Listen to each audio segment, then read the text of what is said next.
I should have noticed the warning signs, the way my father's eyes would narrow when I shared my business ideas, how my mother would quickly change the subject whenever I mentioned my dreams, the way my siblings would exchange knowing glances, and stifle their laughter when I talked about building something of my own. But nothing prepared me for that Sunday dinner when my father, Ronald, the man who was supposed to believe in me, looked me straight in the eyes and said, "Cora, you're just wasting everyone's time with these entrepreneurial fantasies." Before we jump back in, tell us where you're tuning in from, and if this story touches you, make sure you're subscribed, because tomorrow I've saved something extra special for you. You'll never amount to anything in business. The words hit me like a physical blow. I remember the fork freezing halfway to my mouth, the sudden silence around our dining table, the grandfather clock ticking in the hallway suddenly sounding impossibly loud. I couldn't breathe, couldn't move, couldn't process that my own father had just demolished my dreams so casually between bites of pot roast. Our family dining room, with its dark oak table that had hosted countless celebrations, arguments, and ordinary meals, suddenly felt foreign. The crystal chandelier that my mother, Clara, was so proud of cast shadows that made everyone's faces look strange and unfamiliar. I looked around the table, desperately searching for an ally. My mother sat beside my father, her lips pressed into a thin line of disapproval, her fingers nervously twisting her napkin. My younger brother, Cole, slouched in his chair, eyes fixed on his plate, clearly uncomfortable but unwilling to speak up. My older sister, Alina, didn't even try to hide, her smirk as she took a deliberate sip of wine.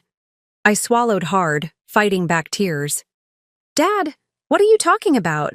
I've been working on my business plan for months. I've done the research, Research? My father's laugh was sharp, dismissive. "What do you know about running a real business? Your sister has a master's degree in finance. Your brother is going to take over the family accounting practice. And what have you done? Half-finished courses and pipe dreams?" The irony was almost laughable. My father's precious accounting firm, the one he'd spent 30 years building, the one he was grooming Cole to inherit, was bleeding clients to online services. The family legacy he was so proud of was already outdated, but he couldn't see it. Wouldn't see it. "My e-commerce concept is viable," I said, struggling to keep my voice steady. "The digital marketing strategy I've developed? Digital marketing." My father scoffed, waving his hand dismissively. "Just fancy words for wasting time online. When are you going to get serious, Cora? When are you going to stop chasing fantasies and join the real world?" My mother finally spoke, her voice soft, but no less cutting. "Honey, we just think it's time you settled into something more realistic, something stable. The position at Westlake Insurance is still open. Barbara would be happy to interview you." Barbara, my mother's college roommate. The same suggestion she'd been making for months, as if working in a cubicle processing insurance claims was the height of ambition. "I don't want to work for Barbara," I said, feeling a strange calm settling over me. "I've built something that's about to take off." My sister Alina rolled her eyes dramatically. "Oh, please. Your little online shop? Selling what? Those tacky handmade journals? That's not a business, Cora. That's a hobby." What Alina didn't know, what none of them knew, was that those tacky journals were just the beginning. They had no idea about the custom fulfillment platform I'd been developing for the past 18 months. No clue about the investors who had already expressed interest. They saw what they wanted to see: the family disappointment, the dreamer, the one who couldn't focus. "You've always been like this," my father continued, warming to his theme, seemingly energized by tearing me down. "Always head in the clouds, never finishing anything. Your mother and I have given you every opportunity, and you've squandered them all." Every opportunity? I wanted to laugh. They'd paid for Alina's business school without question. They'd funded Cole's entire education. But when I'd asked for a small loan to expand my prototype, my father had lectured me for an hour about financial responsibility before saying no. I looked around the table again, at these people who were supposed to be my support system, my safety net, my father, with his outdated ideas and rigid thinking. My mother, always the peacekeeper but never my defender. Alina, competitive and dismissive. Cole, silent and complicit. Something shifted inside me at that moment. A door closing, perhaps. Or maybe opening. "You know what?" I said, setting down. "My napkin." "You're right." My father's eyebrows shot up in surprise. He hadn't expected agreement. "I won't amount to anything. Not in this house. Not with people who have never believed in me." "Cora," my mother started, her voice tinged with alarm. "Don't be dramatic." "I'm not being dramatic, Mom. I'm being honest. For the first time in years." I stood up, surprising myself with how steady my legs felt. I'm done trying to prove myself to people who've already decided I'm a failure. My father's face darkened. "Sit down, Cora. You're being ridiculous." "No, Dad. I'm being clear." I pushed in my chair, a strange sense of calm washing over me. "I don't belong here. I never did." "Where exactly do you think you're going?" my father demanded, his voice rising. "If you walk out that door, don't expect any help from us when your little fantasy falls apart." I almost smiled. That was Ronald Walker in a nutshell. Always assuming I'd fail. Always expecting me to come crawling back. "I don't need your help." I never did. As I walked toward the front door, I heard the scrape of a chair behind me. Cole had stood up. For a moment, I thought he might actually defend me, but he remained silent, trapped in the role of the obedient son. My hand was on the doorknob when my father delivered his final blow. "You're making a mistake, Cora. You'll never survive out there on your own. You're not built for success." I turned, back one last time, memorizing their faces. My father's anger, my mother's distress, Alina's contempt, Cole's conflict. "Watch me," I said quietly, and stepped out into the cool evening air. What they didn't know, what none of them suspected, was that I already had succeeded. My little online shop had been a proof of concept that had attracted serious attention. The platform I'd built didn't just sell journals, it revolutionized how small artisans could market and distribute their products. 3 days before that, fateful dinner, I'd received an offer from investors that would change everything. As I walked to my car, I felt lighter than I had in years. The weight of their expectations, their doubts, their dismissal, all of it fell away with each step I took. What I couldn't have known then was that 3 years later, I would see them again. Not around the family dinner table, but in a bankruptcy courtroom. And by then, everything would be different. That night, I sat in my tiny apartment, the weight of what had happened finally sinking in. My hands trembled as I made myself a cup of tea, spilling hot water on the counter.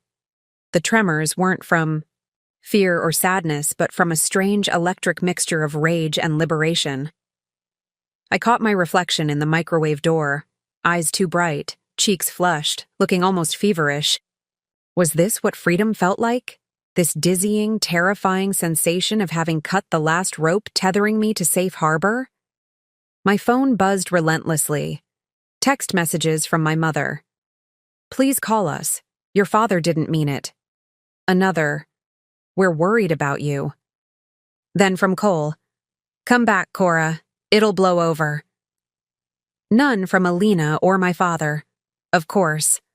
I silenced my phone and moved to the small desk wedged in the corner of my studio apartment. This cramped space, barely 500 square feet with a kitchenette, that could hardly fit one person, was a far cry from my parents' sprawling suburban home with its manicured lawn and 3-car garage. But it was mine, paid for with money I'd earned myself, not a handout. The desk was covered with sketches, business plans, and spreadsheets, the physical manifestation of the dream my family had just stomped on. Preparing and narrating this story took us a lot of time, So if you are enjoying it, subscribe to our channel. It means a lot to us. Now back to the story. I ran my fingers over the designs for my platform, Artisan Reach. 3 days ago, I'd been ecstatic when the investment group had called. Now that victory felt hollow without the validation I'd always craved from my family.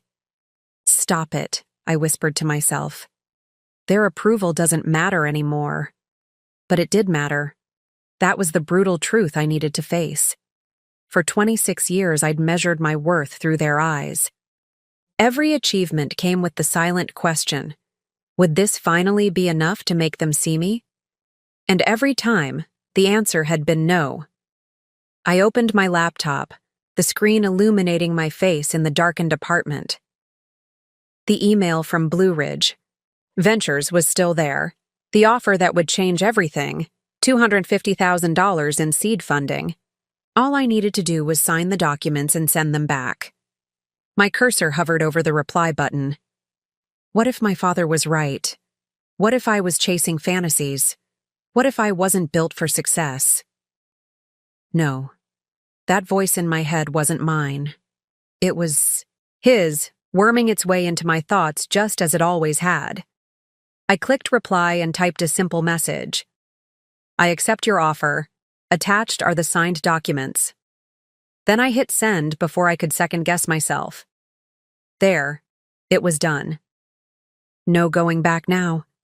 I slept fitfully that night, dreams filled with my father's disappointed face, my mother's anxious eyes, Alina's smirk. I woke before dawn, drenched in sweat, my heart hammering against my ribs. But alongside the familiar anxiety was something new, determination, cold, hard, and clear as crystal. That morning, I made 2 lists. The first, what I need. It was short and practical, a proper office space, a developer to help refine the platform, a lawyer to review contracts, a small marketing budget. The second list was harder, what I need to let go of. Approval from my family. The craving for my father's praise. The hope that my mother would stand up for me. The wish that Alina would see me as an equal. The guilt over leaving Cole behind. I taped both lists to the wall above my desk. The first was a roadmap. The second was a reminder. By noon, I'd scheduled viewings for 3 office spaces.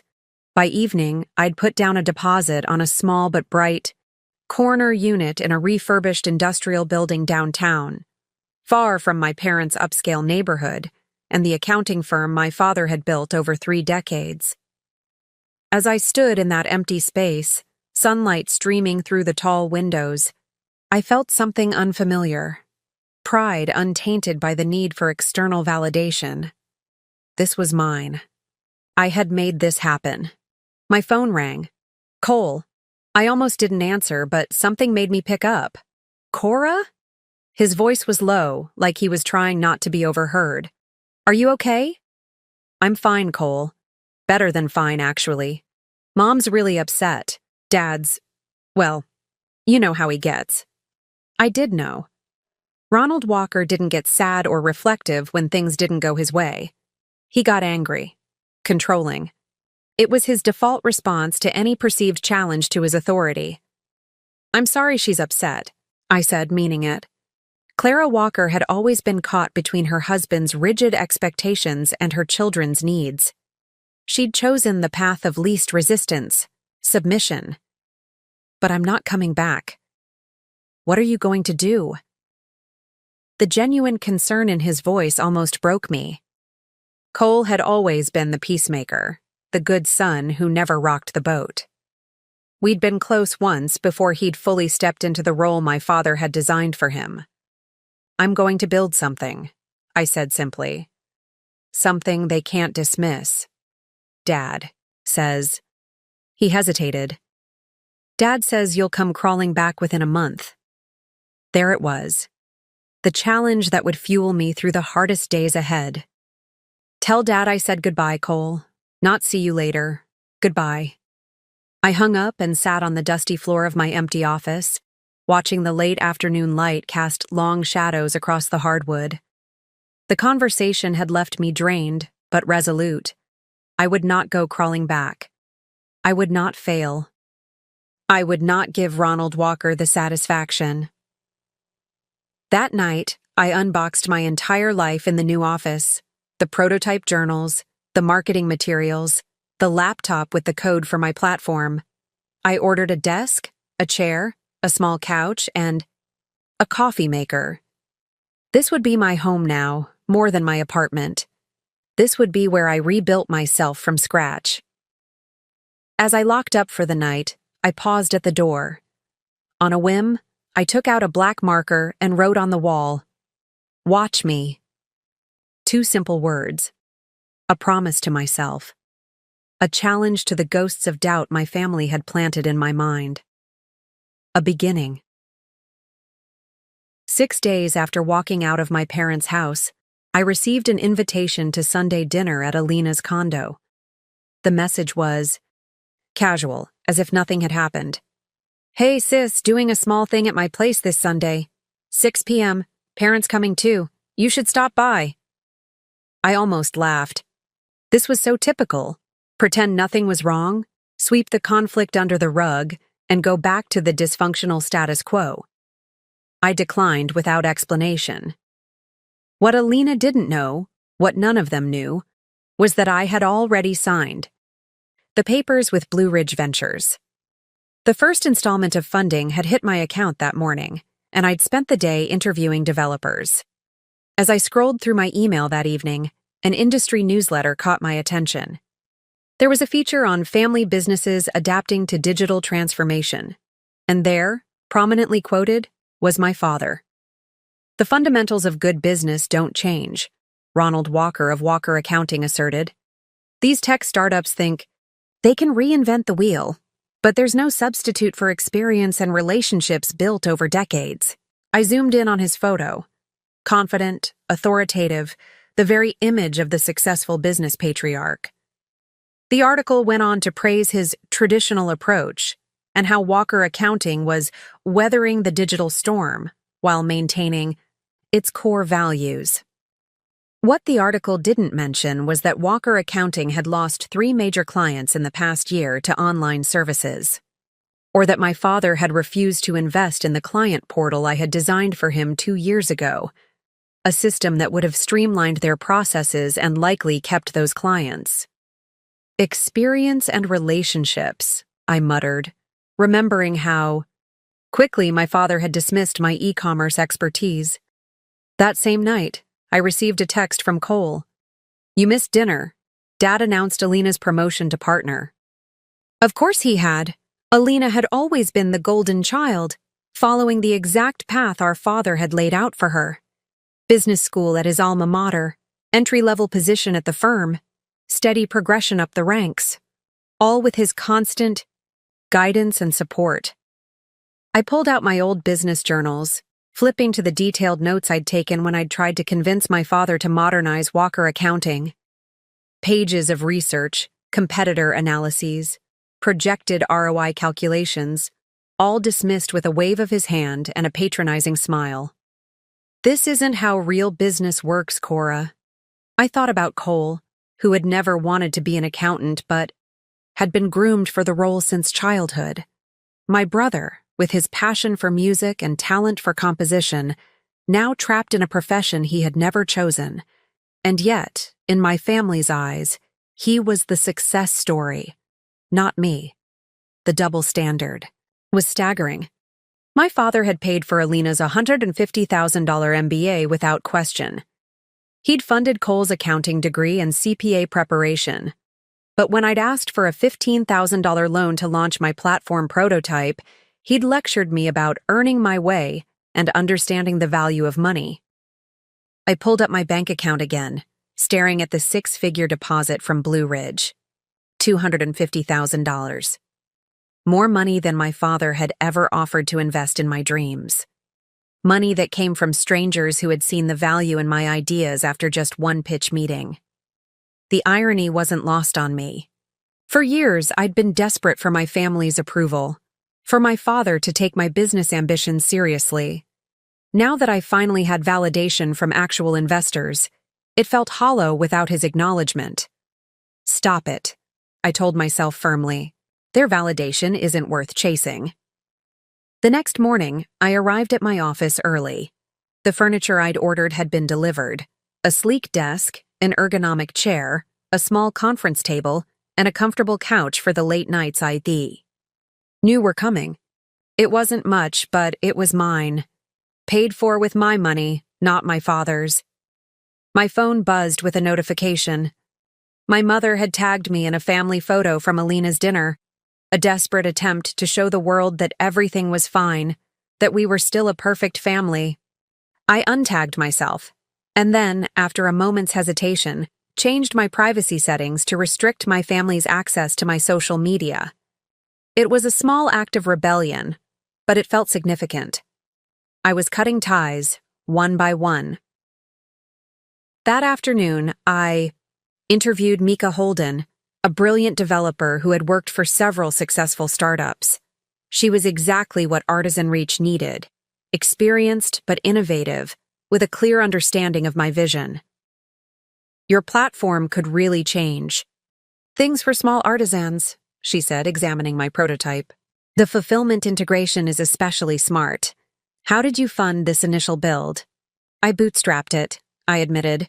Every penny of my savings went into this proof of concept. Impressive, she nodded. Most people would have looked for family. Money first. I almost laughed. Not an option in my case. Mika looked up, curious. No support system?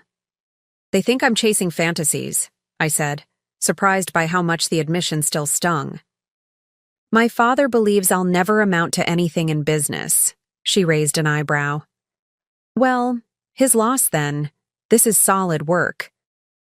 By the end of the interview, I'd offered her the lead developer position, and she'd accepted.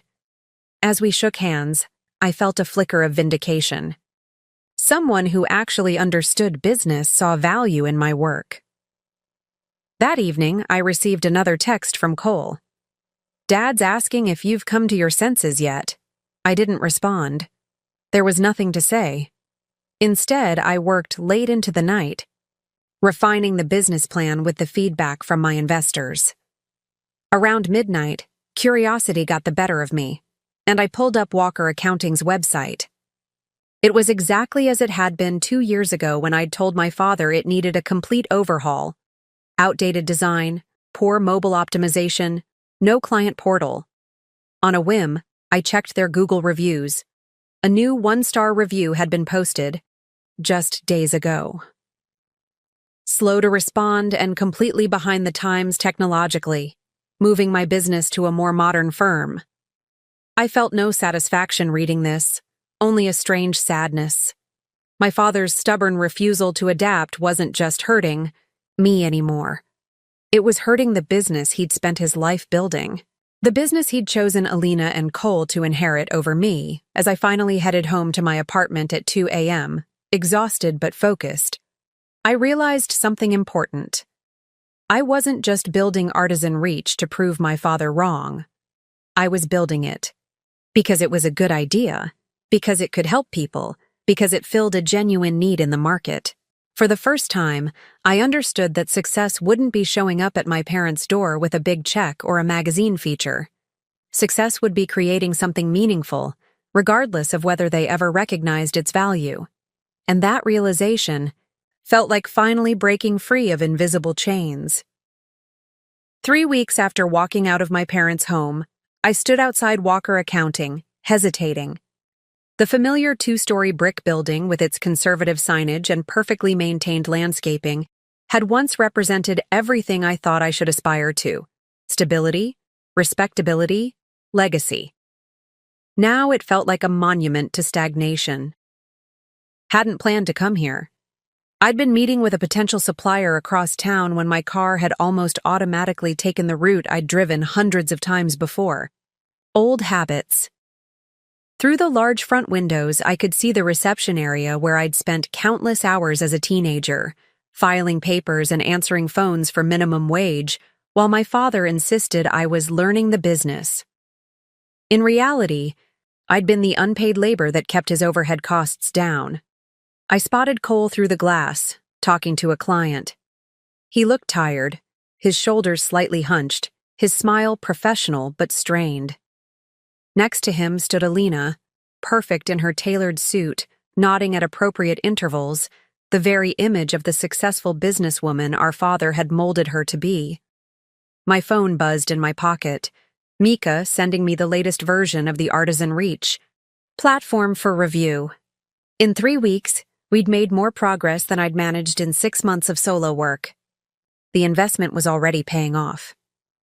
As I was about to turn away, the front door opened and my father emerged, engaged in conversation with an older man in an expensive suit.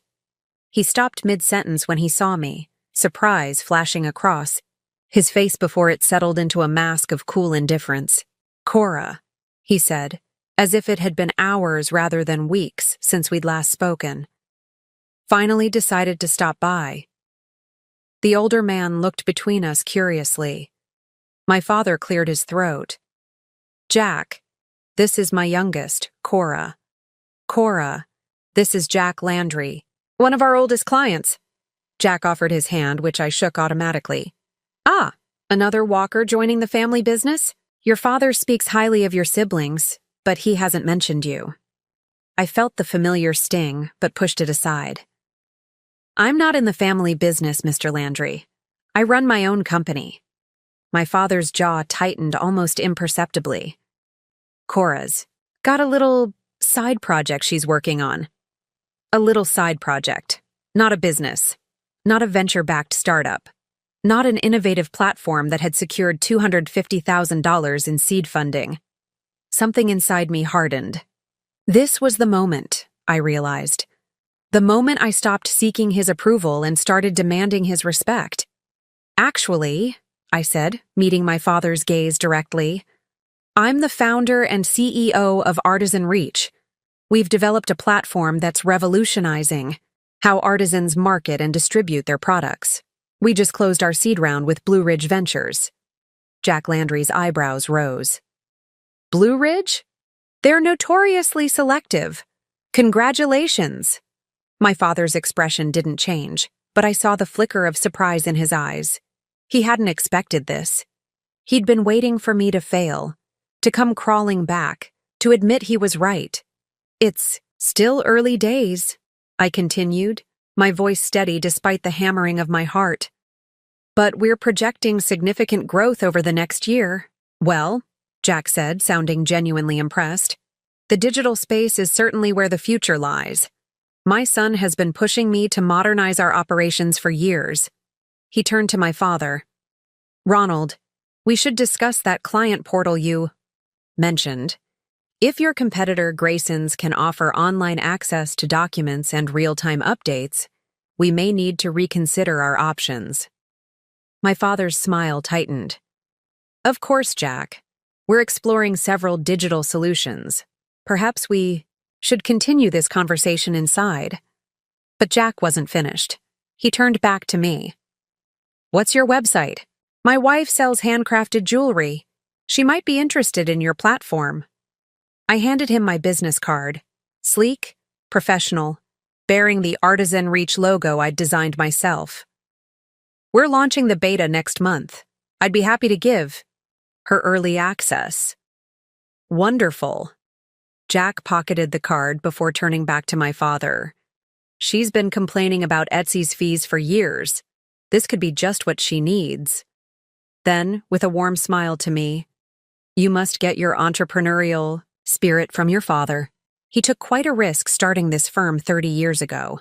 The irony was almost painful. My father, the risk-taker who now clung to outdated methods and scorned innovation. My father, who had built something from nothing, yet couldn't recognize or support the same drive in his daughter. "Actually," I said quietly, "I think I get it from my mother. She's always been creative about solving problems. It was a small thing, this redirection of credit, but I saw it land in my father's tightened jaw.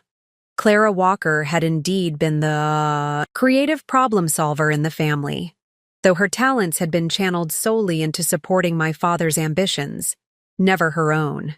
"Well, I should let you two catch up." Jack said, misreading the tension. Ronald, shall we? My father nodded stiffly. I'll be right in, Jack. Once the older man had gone inside, my father turned to me, his voice low. What are you doing here? Cora? I was passing by, I said honestly. I didn't plan to stop. Blue Ridge Ventures, he said, as if testing the name. How much? Of course, that would be his first question. Not about the business model, not about the technology, not about the problem we were solving. Just the dollar amount. Enough, I replied. More than enough to prove you wrong.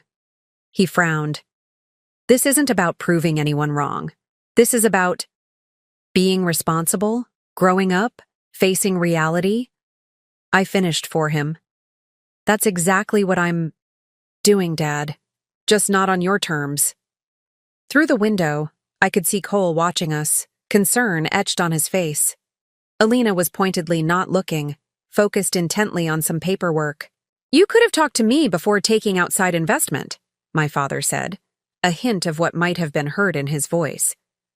Family money doesn't come with the strings that venture capital does. I couldn't help it. I laughed. Family? Money? You refused to loan me $15,000 for my prototype. You told me my ideas were fantasies. You said I'd never amount to anything in business.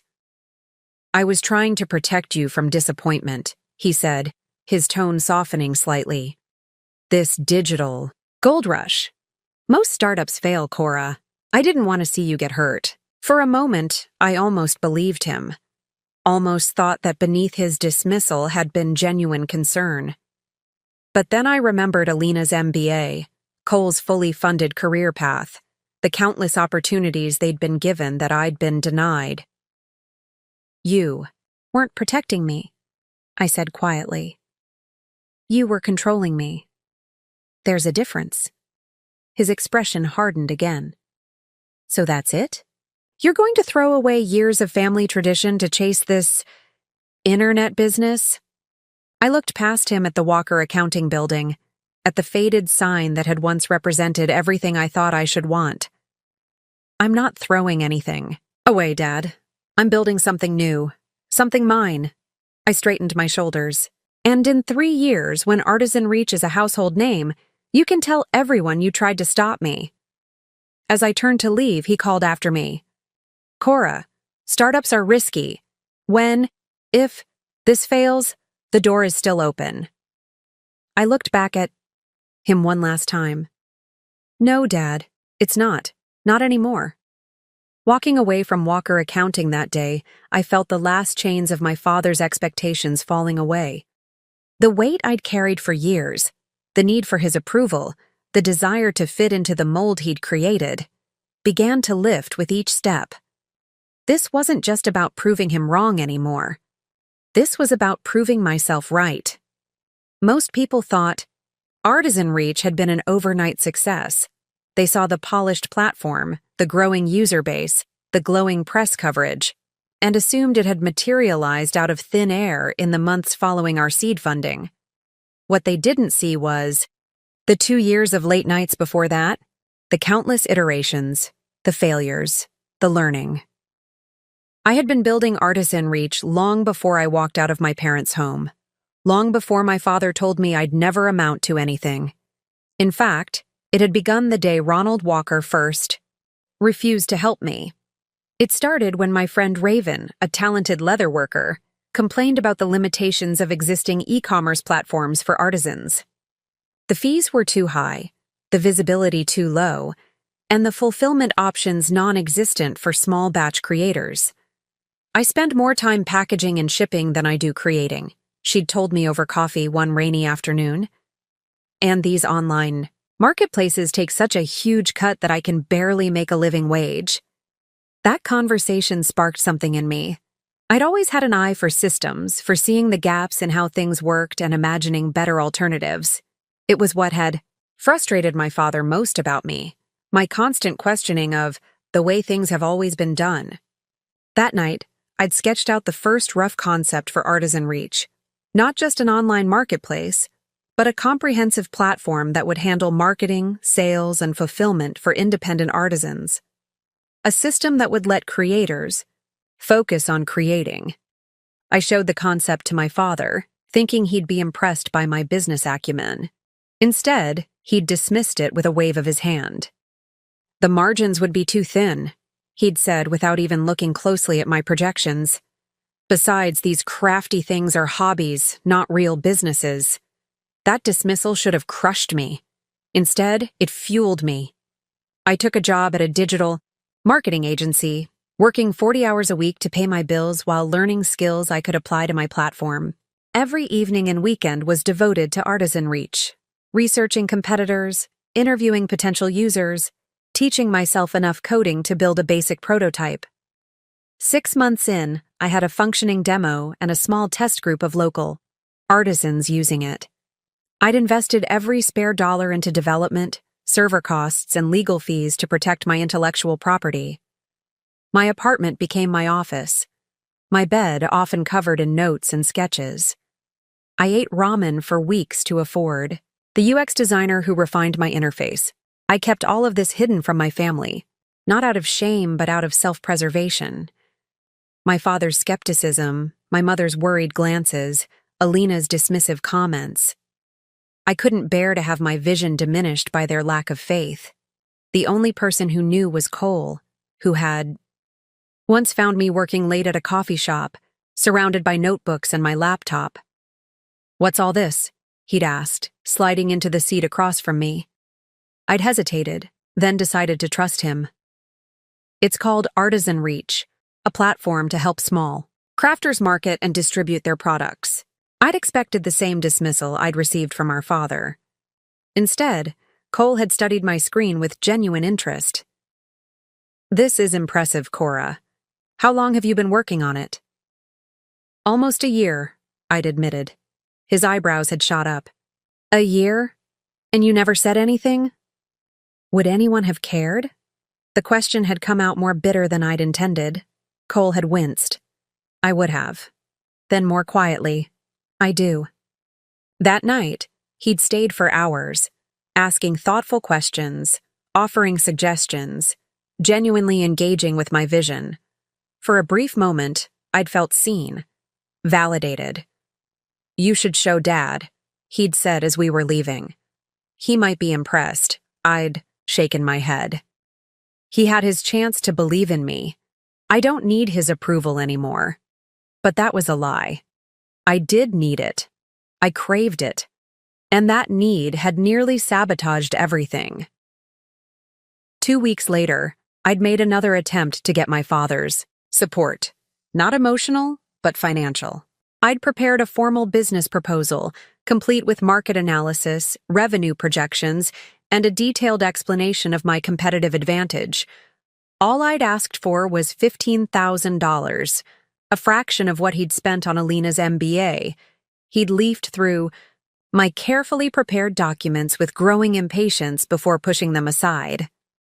"Cora," he'd said in that patronizing tone I'd grown to hate, "this isn't how real business works. You need to stop chasing these digital fantasies and focus on building actual skills." I'd walked out of his office that day with my proposal tucked under my arm and a new resolve hardening in my chest. I didn't need his money. I would find another way. And I had. For the next year, I'd worked even harder. 40 hours at my day job, 40 more on Artisan Reach. I took freelance projects on the side to generate extra capital. I networked relentlessly, building connections in the startup community. I entered pitch competitions, refining my presentation skills and gaining visibility. By the time Blue Ridge Ventures expressed interest, I had a working platform with a waiting list of over 200 artisans eager to join. I had market validation, proof of concept, and a clear path to scalability. What had started as a sketch on a napkin had evolved into a sophisticated business model that addressed a genuine gap in the market. The pitch meeting with Blue Ridge had been terrifying. 5 investors around a polished conference table, asking pointed questions about user acquisition costs, fulfillment logistics, and revenue projections. I'd answered each one with confidence born not of arrogance, but of thorough preparation. When they'd called 3 days later with an offer of $250,000 in seed funding, I'd almost dropped the phone. It wasn't just the money, it was the validation. People who evaluated businesses for a living thought mine was worth backing. That validation should have been enough. But deep down, a small part of me had still hoped that when my family found out, they would finally see me differently. That my father would admit he'd been wrong. Now, sitting in my new office with Mika and our small but growing team, I realized how misguided that hope had been. The worth of what I was building didn't depend on my family's recognition. It existed independently of their approval. Artisan Reach wasn't just my ticket away from my father's shadow. It was a solution to a real problem faced by thousands of creators. It was valuable not because it proved Ronald Walker wrong, but because it helped people like Raven focus on their craft while we handled the business side. As I watched Mika demonstrate the latest refinements to our fulfillment algorithm, I felt a surge of pride untainted by the need for external validation. This was mine. I had built this from nothing but an idea and stubborn determination. My phone buzzed with a text from Cole. "Dad lost the Landry account today. He's on the warpath." I set the phone aside without responding. My father's business problems were no longer my concern. I had my own company to run, my own future to build, and for the first time, that future felt limitless. The first 6 months after securing funding were brutal. The excitement of the investment quickly gave way to the crushing pressure of actually delivering on my promises. The $250,000 that had once seemed like an astronomical sum now felt frighteningly finite as I watched our runway shrink with each passing week. Mika and I worked 18-hour days, 7 days a week. My apartment became a place I visited only to shower and occasionally sleep. Most nights I crashed on the office couch, waking up with a stiff neck and immediately diving back into work. The platform launch was delayed twice due to technical issues. An early beta tester found a critical security flaw that required a complete overhaul of our payment system. Our first attempt at a fulfillment partnership fell through at the last minute. Each setback cost us precious time and money. This is normal, I reminded myself during a particularly low moment, staring at our dwindling bank balance at 3 a.m. Every startup goes through this. But in my darkest hours, alone in the office with nothing but the hum of computers and the distant sounds of the city, my father's words would echo in my head. "You'll never amount to anything in business." What if he was right? What if I had deluded myself? What if Artisan Reach was just another failed startup, another statistic, another example of my inability to finish what I started? One rainy Tuesday, I received an email from our server provider. Our monthly bill had tripled due to increased traffic from our beta testing. I stared at the figure, doing quick mental math. At this rate, we'd run out of money 2 months sooner than projected. I called an emergency meeting with Mika and our small team. "We need to cut costs," I said, spreading our financial projections on the conference table. "We're burning through cash too quickly." "We could delay hiring the marketing person," Mika suggested, pointing to a line item in our budget. "Or we could move to a cheaper office space," added Billy, our UX designer. I shook my head. "Neither of those will be enough. We need to make a significant cut." The room fell silent as everyone realized what I was suggesting. "I'll take a pay cut," I said, finally. "In fact, I'll stop taking a salary altogether until we secure additional funding or start generating revenue." Mika frowned. "Cora, you can't work for free. You have rent, bills." "I have some savings," I lied. In truth, I'd poured every penny I had into Artisan Reach before the funding. "It's my company, my responsibility." That night, I called my landlord and negotiated an early termination of my lease. I couldn't afford both apartment rent and office rent, and the office was more important. The next day, I moved what few possessions I cared about into a storage unit and officially made the office. Sofa, my new home, I didn't tell the team. I didn't tell anyone. This was my burden to bear, my problem to solve. For 2 months, I lived like a ghost. I showered at a nearby gym, kept a small stash of clothes in my office closet, and ate whatever was cheapest. I became expert at timing my comings and goings, so no one in the building realized I was living there. The isolation was the hardest part. Having walked away from my family and now living secretly in my office, I had effectively cut myself off from any support system. There were days when the only person I spoke to was the barista at the coffee shop downstairs. One evening, as I was preparing to spend yet another night on the office couch, there was a knock at the door. Fearing it might be the building manager, I quickly hid my pillow and blanket before opening it. Cole stood in the hallway, holding a paper bag that smelled like Chinese food. "Surprise," he said with a tentative smile. "I thought you might be working late." I hadn't seen him in months. Our text exchanges had become increasingly rare as I'd immersed myself in artisan reach, and he'd taken on more responsibility at Walker. "Accounting." "Cole," I said, genuinely startled. "How did you find me?" "Your address is on your website," he said, stepping inside when I moved aside. "Nice space." I watched nervously as his eyes scanned the office, hoping he wouldn't notice the telltale signs of my living situation. The toothbrush hastily hidden behind my laptop, the small stack of clean clothes in the filing cabinet, the shower flip-flops poking out from under the desk. "What are you doing here, Cole?" I asked, trying to keep my voice casual. He set the food on the conference table and began unpacking containers. "Can't a brother bring his workaholic sister dinner?" I hadn't had a proper meal in days. The smell of kung pao chicken made my stomach growl audibly. "Thanks," I said, grabbing a container. "But seriously, why are you here?" Cole sighed, his facade of casualness dropping away. "I'm worried about you, Cora. No one's heard from you in weeks. Your old apartment manager said you moved out. You don't answer calls." I focused on the food, avoiding his gaze. "I've been busy. The platform launch is in 3 weeks." "Too busy? To let your family know you're alive?" I looked up sharply. "My family? You mean the people who told me I'd never amount to anything? Who refused to support me? Who—" "I'm still your family," Cole interrupted quietly. "Whatever happened with Mom and Dad, with Alina, I'm still here, Cora." Something cracked inside me then. The wall I'd built to protect myself from further rejection, from the pain of not being enough. "I'm living here," I admitted, gesturing around the office. "I gave up my apartment to cut expenses.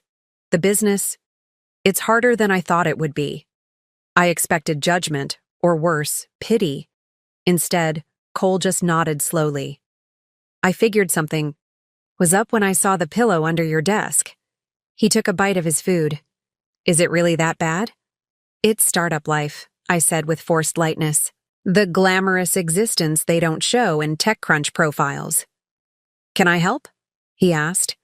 "Unless you have an extra $100,000 lying around, not really." "I don't," he admitted. "But I do have a spare bedroom in my condo. It's yours if you want it." The offer was tempting. A real bed, hot showers whenever I wanted them, human company. But I shook my head. "I can't, Cole.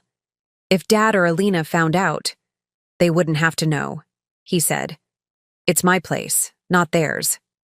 "It's not just that," I said after a moment. "I need to do this on my own.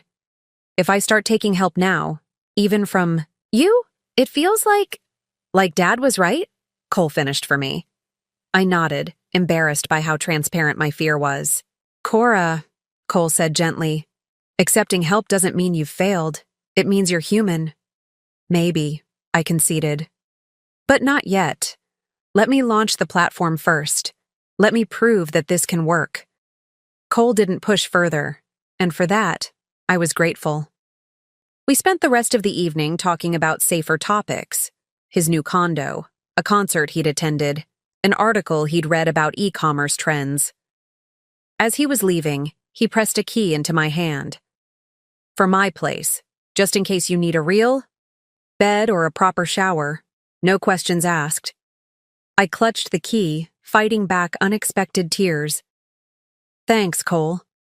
After he left, I returned to my work with renewed determination. The hardship, the sacrifice, the isolation. These weren't signs of failure but necessary steps on the path to success. Every great company had its origin story, its moment in the valley of doubt before the breakthrough. This was mine. And I would endure it, no matter how difficult it became, because the alternative, proving my father right, was unthinkable. What I didn't realize then was that my family was facing their own valley of hardship, and that our paths would soon converge in ways I could never have anticipated. Launch day arrived with little fanfare. Just me, Mika, Billy, and our 2 interns huddled around a computer at 5 a.m., bleary-eyed after an all-night coding sprint. There was no champagne, no press release, no celebration. Just 5 people watching a loading bar reach 100% as we pushed Artisan Reach live. It's up, Mika said quietly, refreshing the site. We're live. I stared at the screen, at the culmination of nearly 3 years of work. The sleek interface, the intuitive navigation, the carefully crafted copy. It looked exactly as I had envisioned it that first day when Raven had complained about existing platforms. Now we wait, I said, trying to ignore the knot of anxiety in my stomach. Let's see if anyone signs up. We had a wait list of 200 artisans who had expressed interest during our beta testing phase. The plan was to onboard them gradually over the first week to ensure the system could handle the traffic and to address any issues that arose. I sent the first batch of invitation emails, 20 artisans who would receive early access. Then I did something I hadn't done in months. I went home. Not to the office couch, but to Cole's spare bedroom, where I had finally started staying 2 nights a week after a particularly bad bout of flu had made living in the office impossible. I collapsed onto the bed without even removing my shoes and fell into a deep, dreamless sleep, the first real rest I'd had in weeks. 6 hours later, I was jolted awake by my phone ringing. It was Mika. Cora, she said, her voice vibrating with excitement. You need to get back here, now. My heart sank. What's wrong? Is the site down? No, it's not that, she laughed. Just, you need to see this yourself. 30 minutes later, I rushed into the office, expecting some kind of disaster despite Mika's assurances. Instead, I found the entire team gathered around the main monitor, watching a real-time dashboard of platform activity. What's going on? I asked, peering over Billy's shoulder. We've had 178 artisan sign-ups, Mika said, pointing to the counter that was incrementally ticking upward. Not just the ones we invited, new ones. They're coming in from everywhere. I stared at the screen in disbelief. How? We only sent invites to 20 people from our waitlist. Word of mouth, Billy said, grinning. Those 20 told their friends who told their friends. It's spreading through artisan communities like wildfire. And look at this, Mika added, clicking to another screen that showed transaction data. 17 sales already. Real customers buying real products through our platform. I sank into the nearest chair, overwhelmed. After months of uncertainty, of questioning whether anyone would actually use our platform, of wondering if I had deluded myself about the market need, here was tangible proof. Real artisans signing up, real customers making purchases, real commission fees flowing into our account. The fulfillment system? I asked, almost afraid to hear the answer. Working. Perfectly, Mika confirmed. Orders are being processed automatically, shipping labels generated, tracking information sent to customers. It's all working. Later that afternoon, I sat alone in my office, scrolling through the comments and messages from the artisans who had joined. Their enthusiasm was palpable. Finally, someone understands what we need. The fulfillment integration is a game changer. I've been waiting for something like this for years. Made more in 3 hours on Artisan Reach than I did all last week on Etsy. I printed one particularly moving message from a single mother who created hand-painted children's furniture. She wrote about how fulfillment costs and marketplace fees had been eating all her profits, forcing her to consider giving up her art altogether. Artisan Reach might just save my small business, she concluded. Thank you for building this. I pinned that message to my office wall, a tangible reminder of why I had started this journey in the first place. The next morning, I woke to an email from TechStart, a well-respected industry blog. They wanted to interview me about Artisan Reach, having heard buzz about our launch from several artisans. 2 days later, their profile went live with the headline, Artisan Reach, the platform revolutionizing how creators do business. The article was everything I could have hoped for, a thoughtful analysis of the gap we were filling in the market, quotes from satisfied users, and a brief profile of me as the founder.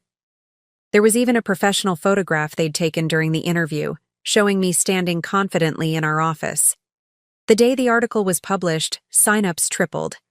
Our system handled the increased load without a hiccup, validating all. The late nights we'd spent optimizing the code. By the end of our first week, we had over 500 active artisans on the platform and had processed more than $30,000 in transactions. That Friday, I called an all-hands meeting. Our small team gathered in the conference room, exhausted but exhilarated by the week's success. I have an announcement, I said, looking at each of them in turn. As of today, everyone's salary is being restored to the original agreed amount. I paused, then added, plus a 10% raise. Cheers erupted around the table. These people had stuck with me through the lean times, had believed in my vision even when I had doubts. They deserved this moment of celebration. And one more thing, I continued when the noise had died down. We're closing early today. Dinner and drinks at the loft are on me. It was the first time we'd properly celebrated anything related to Artisan Reach. As I watched my team relaxing, laughing, sharing stories over craft beers and gourmet pizza, I felt a surge of pride unlike anything I'd experienced before. This was what success looked like. Not just numbers on a screen or money in an account, but human connection, shared purpose, collective achievement. Later that night, as we were preparing to leave, Billy raised his glass in a toast. To Cora, he said, for believing in this when no one else did. The others joined in, clinking glasses and echoing the sentiment. I felt tears pricking at the corners of my eyes, tears of relief, of vindication, of pure, uncomplicated joy. On the ride home, I allowed myself to really feel the magnitude of what had happened. Artisan Reach wasn't just viable, it was thriving. We had proved the concept, validated the market need, and created something that was genuinely helping people. For the first time in my professional life, I had incontrovertible evidence that my ideas weren't just digital fantasies, as my father had called them. They were solutions to real problems, valued by real users, generating real revenue. When I reached Cole's condo, I found him awake despite the late hour, working on some papers from Walker Accounting. "You're back late," he observed, glancing up from his laptop. "Everything okay?" I dropped onto the couch beside him, unable to contain my smile. "Better than okay. Artisan Reach is a hit, Cole. We're actually doing it."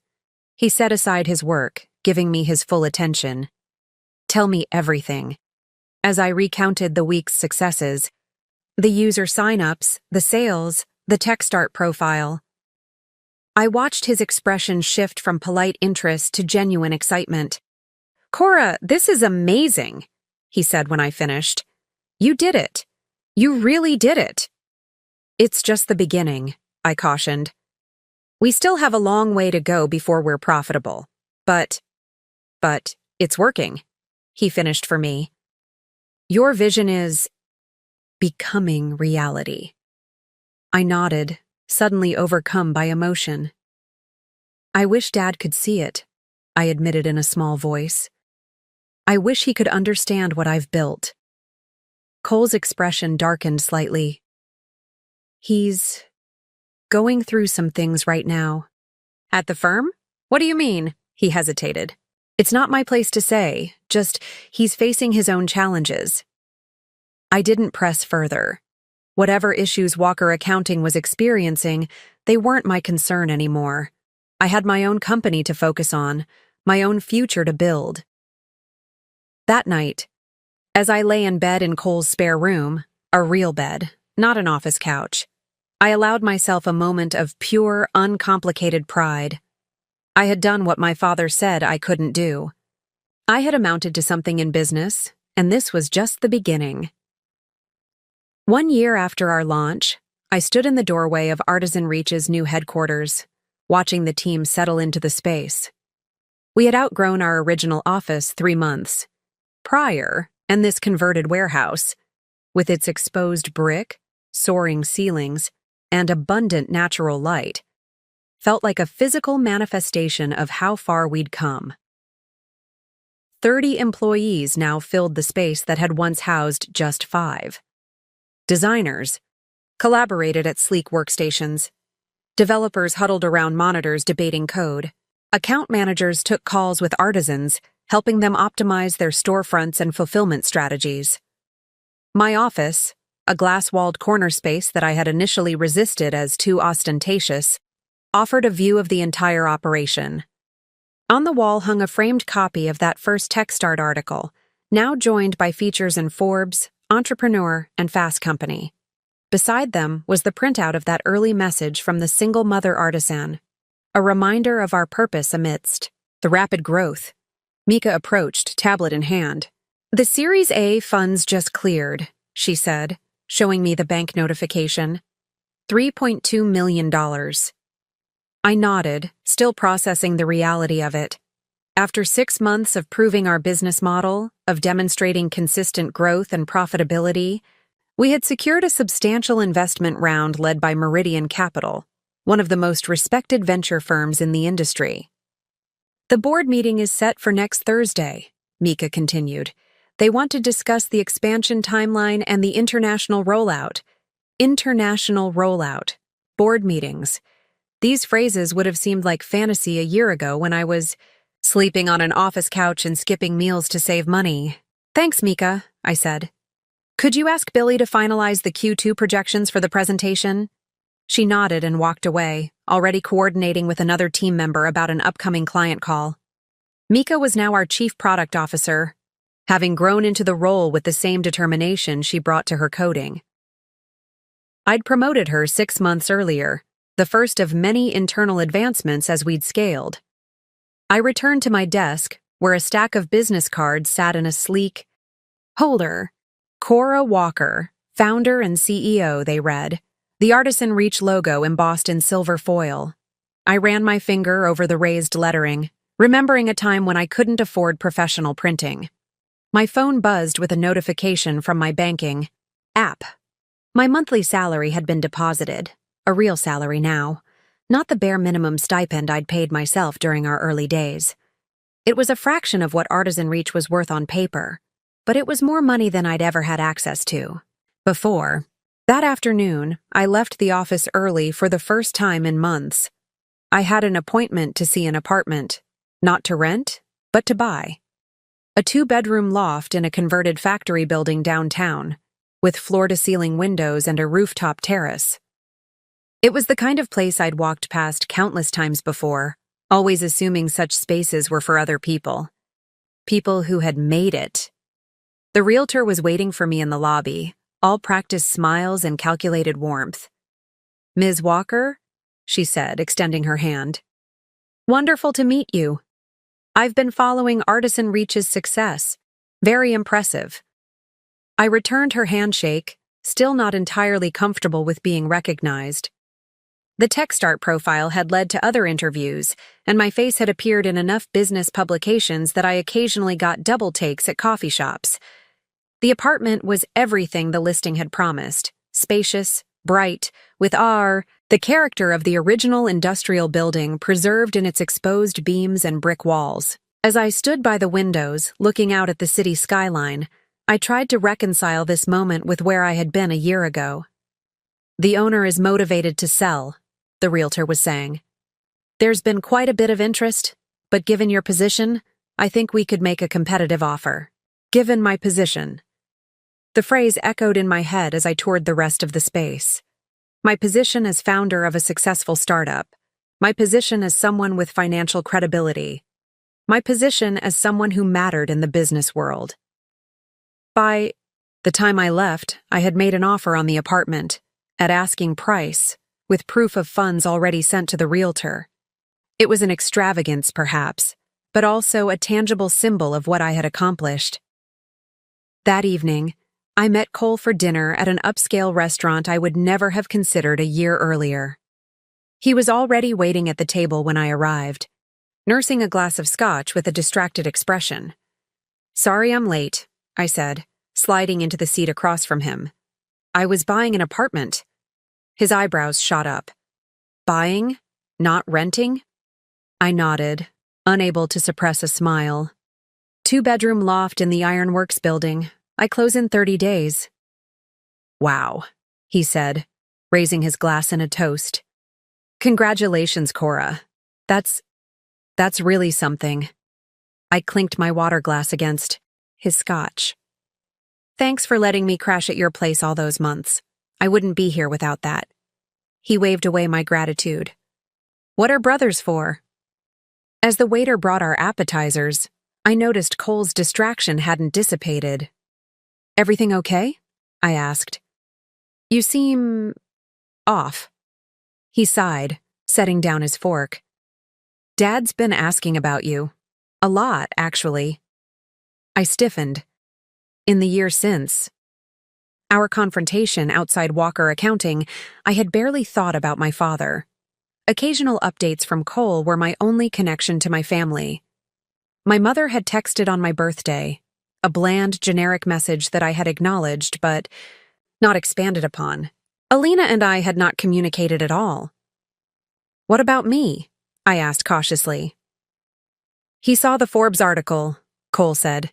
"The 30 under 30 feature. Your picture was right there in the business section. He had questions." I pushed my plate away, my appetite suddenly gone. "What kind of questions?" "About Artisan Reach. About how you did it. About..." He hesitated. "Whether you'd be willing to meet with him." I laughed, a short, bitter sound. "Meet with him? Now that I'm successful? Now that I've proven him wrong? Now he wants to talk?" "It's not like that," Cole said, though his tone lacked conviction. "The firm is struggling. Has been for a while. I think he's trying to understand how to adapt. And suddenly I'm worth listening to?" I shook my head. "No thanks." Cole didn't push, and we finished our meal talking about safer topics. His new girlfriend, my plans for the apartment, a concert we were both interested in attending. But as we parted outside the restaurant, he placed a hand on my arm. "He's not the same, Cora," he said quietly. "Something's changed. I think he might be ready to hear you." I stepped back, disengaging from his touch. "I'm not interested in his approval anymore, Cole. I don't need it." He nodded, accepting my decision. "Fair enough. Just think about it, okay?" As I drove home that night, to Cole's spare bedroom, for one of the last times, I found myself reflecting on how fundamentally my life had changed in a year. From homelessness to homeownership, from financial precarity to financial security, from obscurity to recognition. I had everything I had once thought I wanted: success, validation, independence. My days were filled with purpose, my work respected by peers and industry experts alike. I had built something meaningful, something lasting. And yet, Cole's words lingered. "He's not the same." What did that mean? What could have changed Ronald Walker, a man whose rigidity had been his defining characteristic for as long as I had known him? As I pulled into the parking garage, my phone chimed with an email notification. A journalist requesting an interview about female founders in tech. The subject line caught my attention. From family business to forging your own path. I deleted it without responding. Some paths didn't need to be revisited, no matter how much success you found along the way. Or so I thought, until 3 months later, when a legal notice arrived that would force me to confront not just my father, but everything I thought I knew about success, failure, and the true cost of walking away.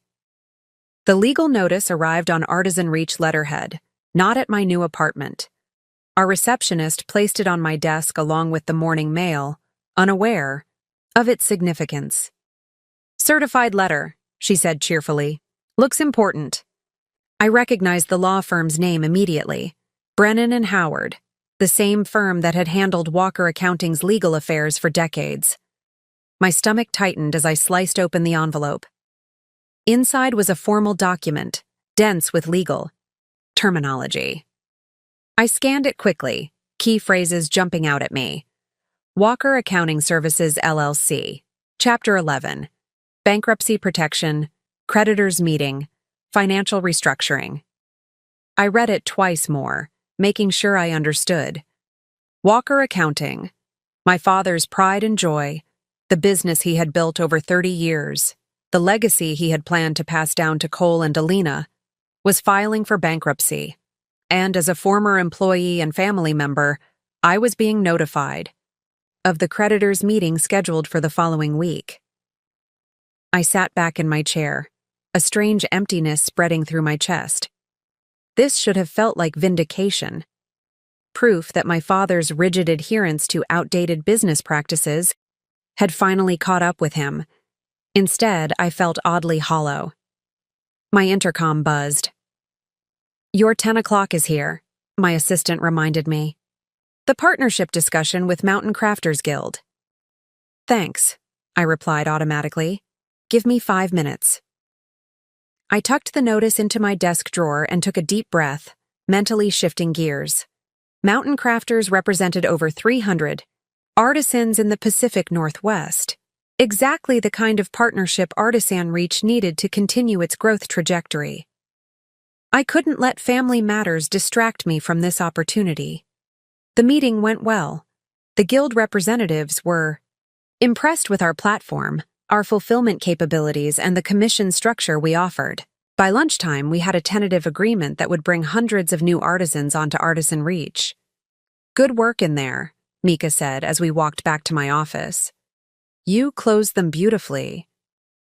"Thanks," I replied, my mind already drifting back to the bankruptcy notice. "Everything okay?" she asked, noticing my distraction. "You seem a little off." I hesitated. In the 2 years since founding Artisan Reach, I had shared very little about my family situation with my team. They knew I had built the company on my own, without family support, but I had never detailed the rejection, the dismissal of my ideas, the painful break. "Family stuff," I said finally. "Nothing that affects Artisan Reach." Mika nodded, not pushing further. "Let me know if you need anything." Back in my office, I closed the door and pulled out the bankruptcy notice again. The creditors' meeting was scheduled for Tuesday at 10 a.m. at the downtown courthouse. Attendance was optional for most parties, but the primary stakeholders, which would include my father, likely my mother as co-owner, and possibly Alina as a partner, would be required to appear. I had no intention of going. What purpose would it serve? To see my father humbled? To witness the collapse of everything he had built? I wasn't that petty. Or was I? The thought nagged at me throughout the afternoon, through meetings and calls and the regular rhythm of running a growing company. By evening, when most of the staff had left, I found myself searching online for information about Walker Accounting. The firm's website was still active, showing no indication of financial trouble. But a deeper search revealed concerning signs. Their social media accounts hadn't been updated in months. Their BBB rating had dropped. And a search of local business news turned up a brief item from 3 months ago.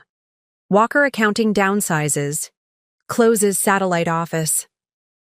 I was about to close my laptop when a message from Cole appeared on my phone. I assume you got the notice? Can we talk? I stared at the text for a long moment before responding. Your place. 8 p.m. Cole opened his door. Before I could knock, his expression a mixture of relief and anxiety. Thanks for coming, he said, stepping aside to let me in. I hadn't been to his condo in the month since moving into my own apartment.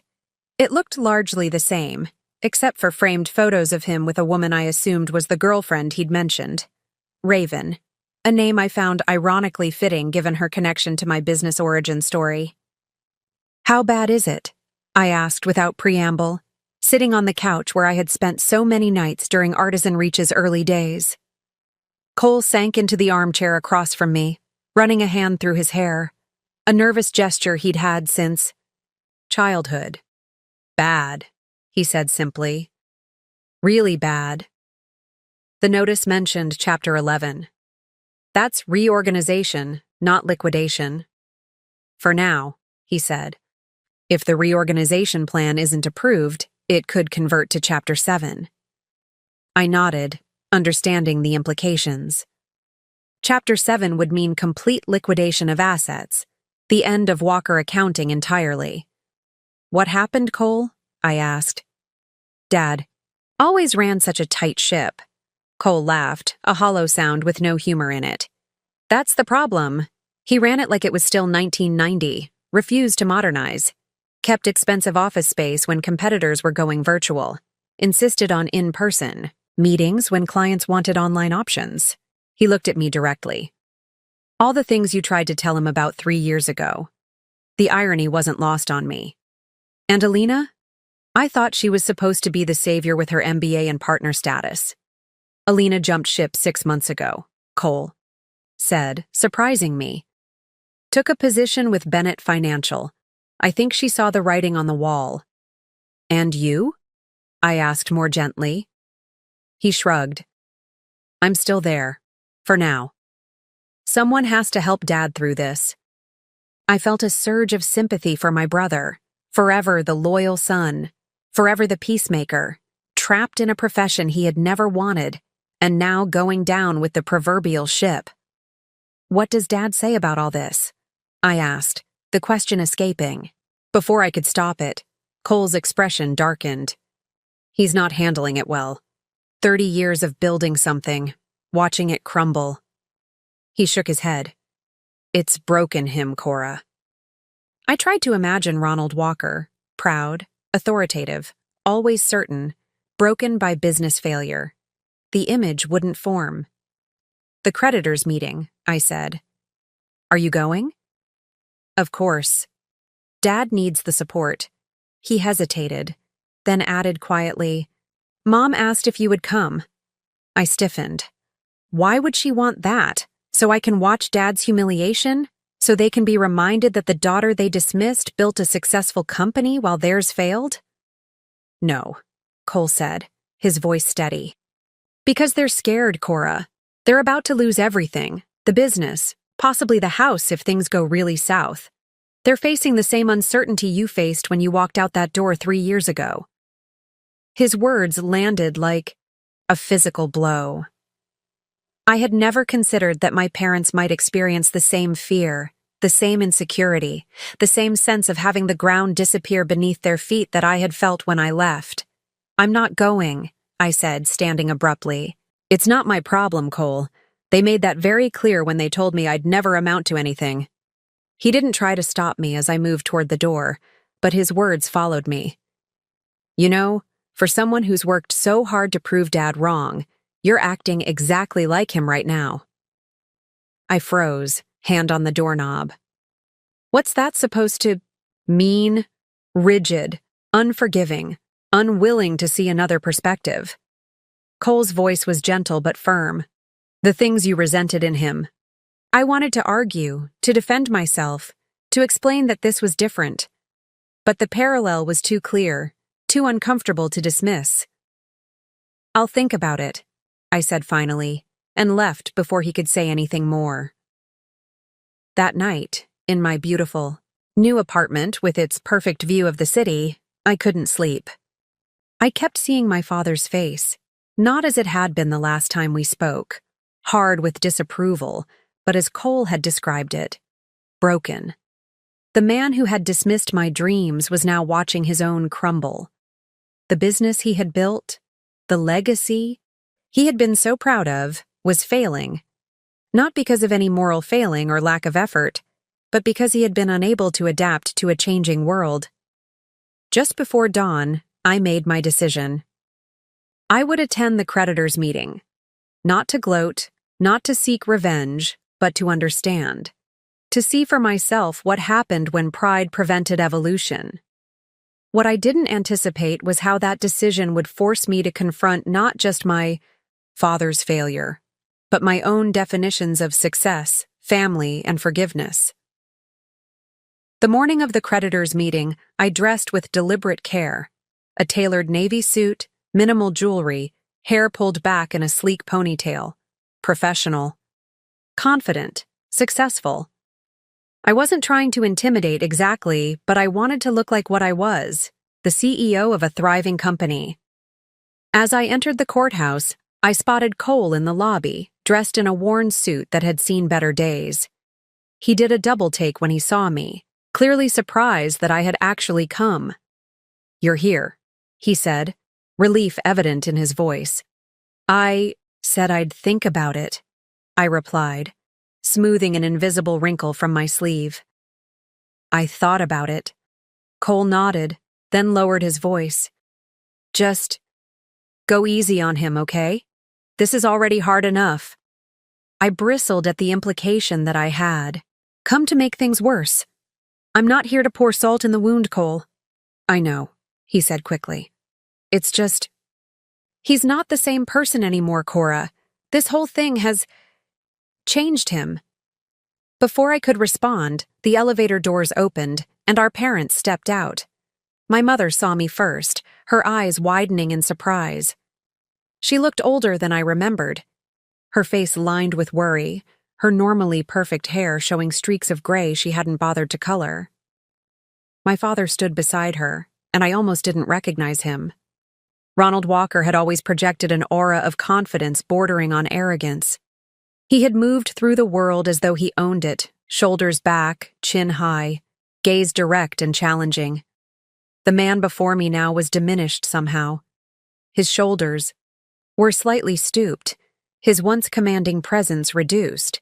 He had lost weight, his suit hanging loosely on his frame, but it was his eyes that shocked me most. Dull, defeated, without the sharp, judgmental glint I had grown up fearing and resenting. For a moment, no one moved. Then my mother stepped forward, arms half raised as if to embrace me before thinking better of it. "Cora," she said, her voice wavering. "You came." "I did," I said, not quite ready for a warmer greeting.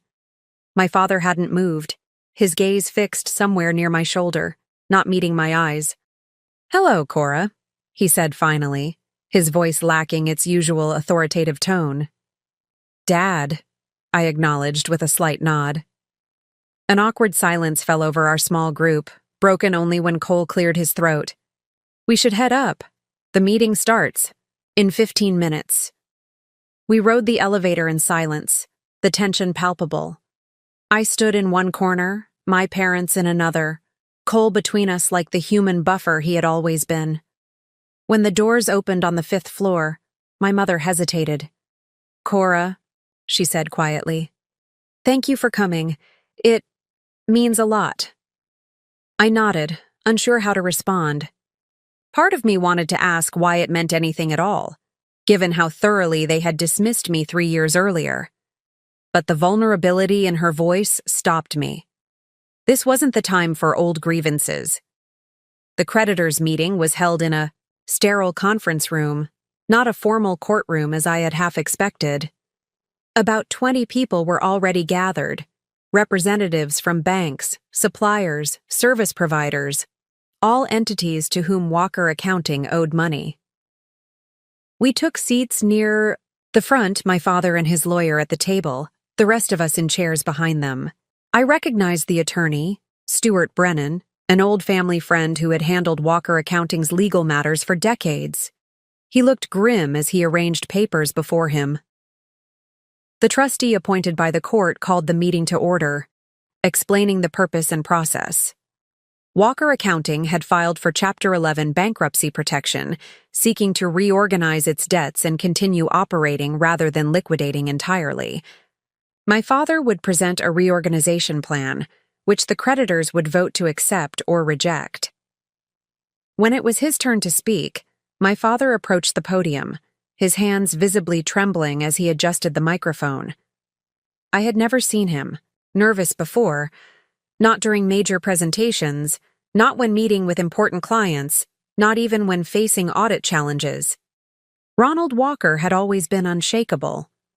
Walker Accounting has been serving this community for over 30 years, he began, his voice stronger than I had expected. We have weathered economic downturns, industry changes, and competitive challenges.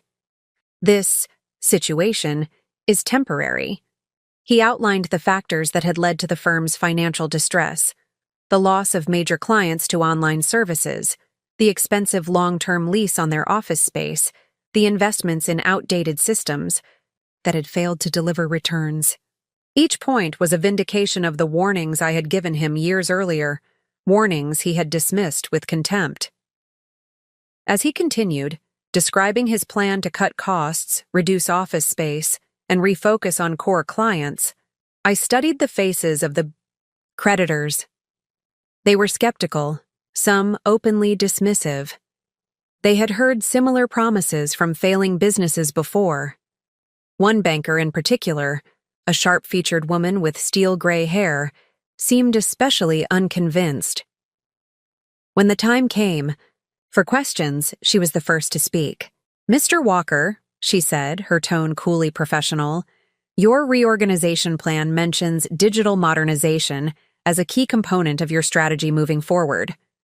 Yet your firm has consistently underinvested in technology. What expertise do you have to suddenly implement these changes?" My father hesitated, clearly unprepared for this direct challenge. We have consultants advising us on the necessary upgrades." "Consultants you can't afford to pay, given your current financial situation?" the banker observed. "Your projected timeline shows technological integration that would take months, if not years. Meanwhile, you're bleeding clients to more advanced competitors." I watched my father struggle to respond, to maintain the confident facade that had carried him through decades of business leadership. But it was slipping, visibly crumbling under the weight of these pointed questions. Another creditor spoke up, a vendor who supplied office equipment. "Your plan assumes you'll retain 80% of your current client base during this transition. What's the basis for that assumption, given that you've lost 30% of your clients in the past 18 months? My father looked to his lawyer for help, something I had never seen him do before. Stuart Brennan stepped in smoothly, offering statistics and assurances, but the damage was done. The creditors had sensed weakness, uncertainty, a lack of clear vision for the future. As the questioning continued, growing increasingly skeptical and occasionally hostile, I felt a strange churning in my stomach. This was the man who had told me I would never amount to anything in business, now floundering before a room full of doubtful creditors. This should have felt like sweet revenge. Instead, it felt uncomfortably familiar. The struggle to be taken seriously, to have your vision respected, to convince others to believe in your ability to execute. I had faced similar skepticism when pitching Artisan Reach to early investors. The same doubtful looks, the same pointed questions designed to expose weakness. The difference was, I had been prepared. I had known my market, understood the technology, anticipated the challenges. I had built something new, responsive to changing consumer behaviors and artisan needs. My father had clung to the past, to what had worked before, unable or unwilling to evolve. When the meeting concluded, the trustee announced that creditors would have 10 days to vote on the reorganization plan. but the verdict was already visible. On their faces, rejection. Without a dramatically improved plan, Walker Accounting would likely be forced into Chapter 7 liquidation. As we filed out of the conference room, my father moved like a man in a trance, his face ashen. My mother took his arm, supporting him physically in a way that seemed symbolic of their relationship, her strength quietly shoring up his public image. Cole caught my eye, his expression pleading. Help, it seemed to say. But what could I possibly do? This wasn't my business, my failure, my responsibility to fix. Yet as I watched my father, diminished, defeated, facing the collapse of everything he had built, I realized something had fundamentally shifted. The power dynamic that had defined our relationship for decades had inverted. I was no longer the daughter seeking approval, trying desperately to prove my worth. He was no longer the authoritative patriarch, dispensing judgment from on high. Now, I was the successful entrepreneur, the one with resources and expertise. And he was the one who had failed, who needed help, who might have to seek approval and validation from others, perhaps even from me. The realization was dizzying, uncomfortable, and strangely hollow. This wasn't how I had imagined our roles would reverse. Not like this. After the creditors' meeting, I found myself following my family to a small cafe across from the courthouse.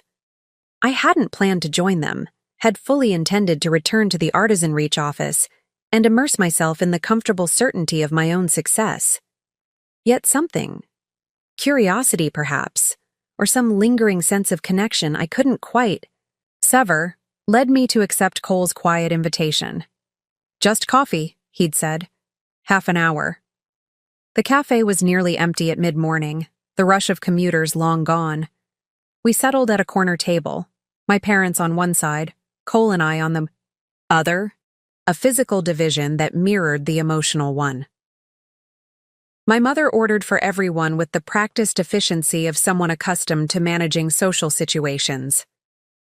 4 coffees, please, 1 black, 1 with cream, 2 with cream and sugar. She remembered how we all took our coffee, a small detail that struck me as oddly moving. For several minutes, no one spoke. My father stared into his black coffee as though it might offer solutions to his business problems. My mother fidgeted with her napkin, folding and refolding it with nervous precision. Cole looked between us, clearly hoping someone would break the ice. Finally, my mother spoke. Your suit is beautiful, Cora. Is it? Armani. Burberry, I replied, the absurdity of discussing fashion after what we'd just witnessed almost making me laugh. I had it tailored last month. My mother nodded, a strained smile on her face.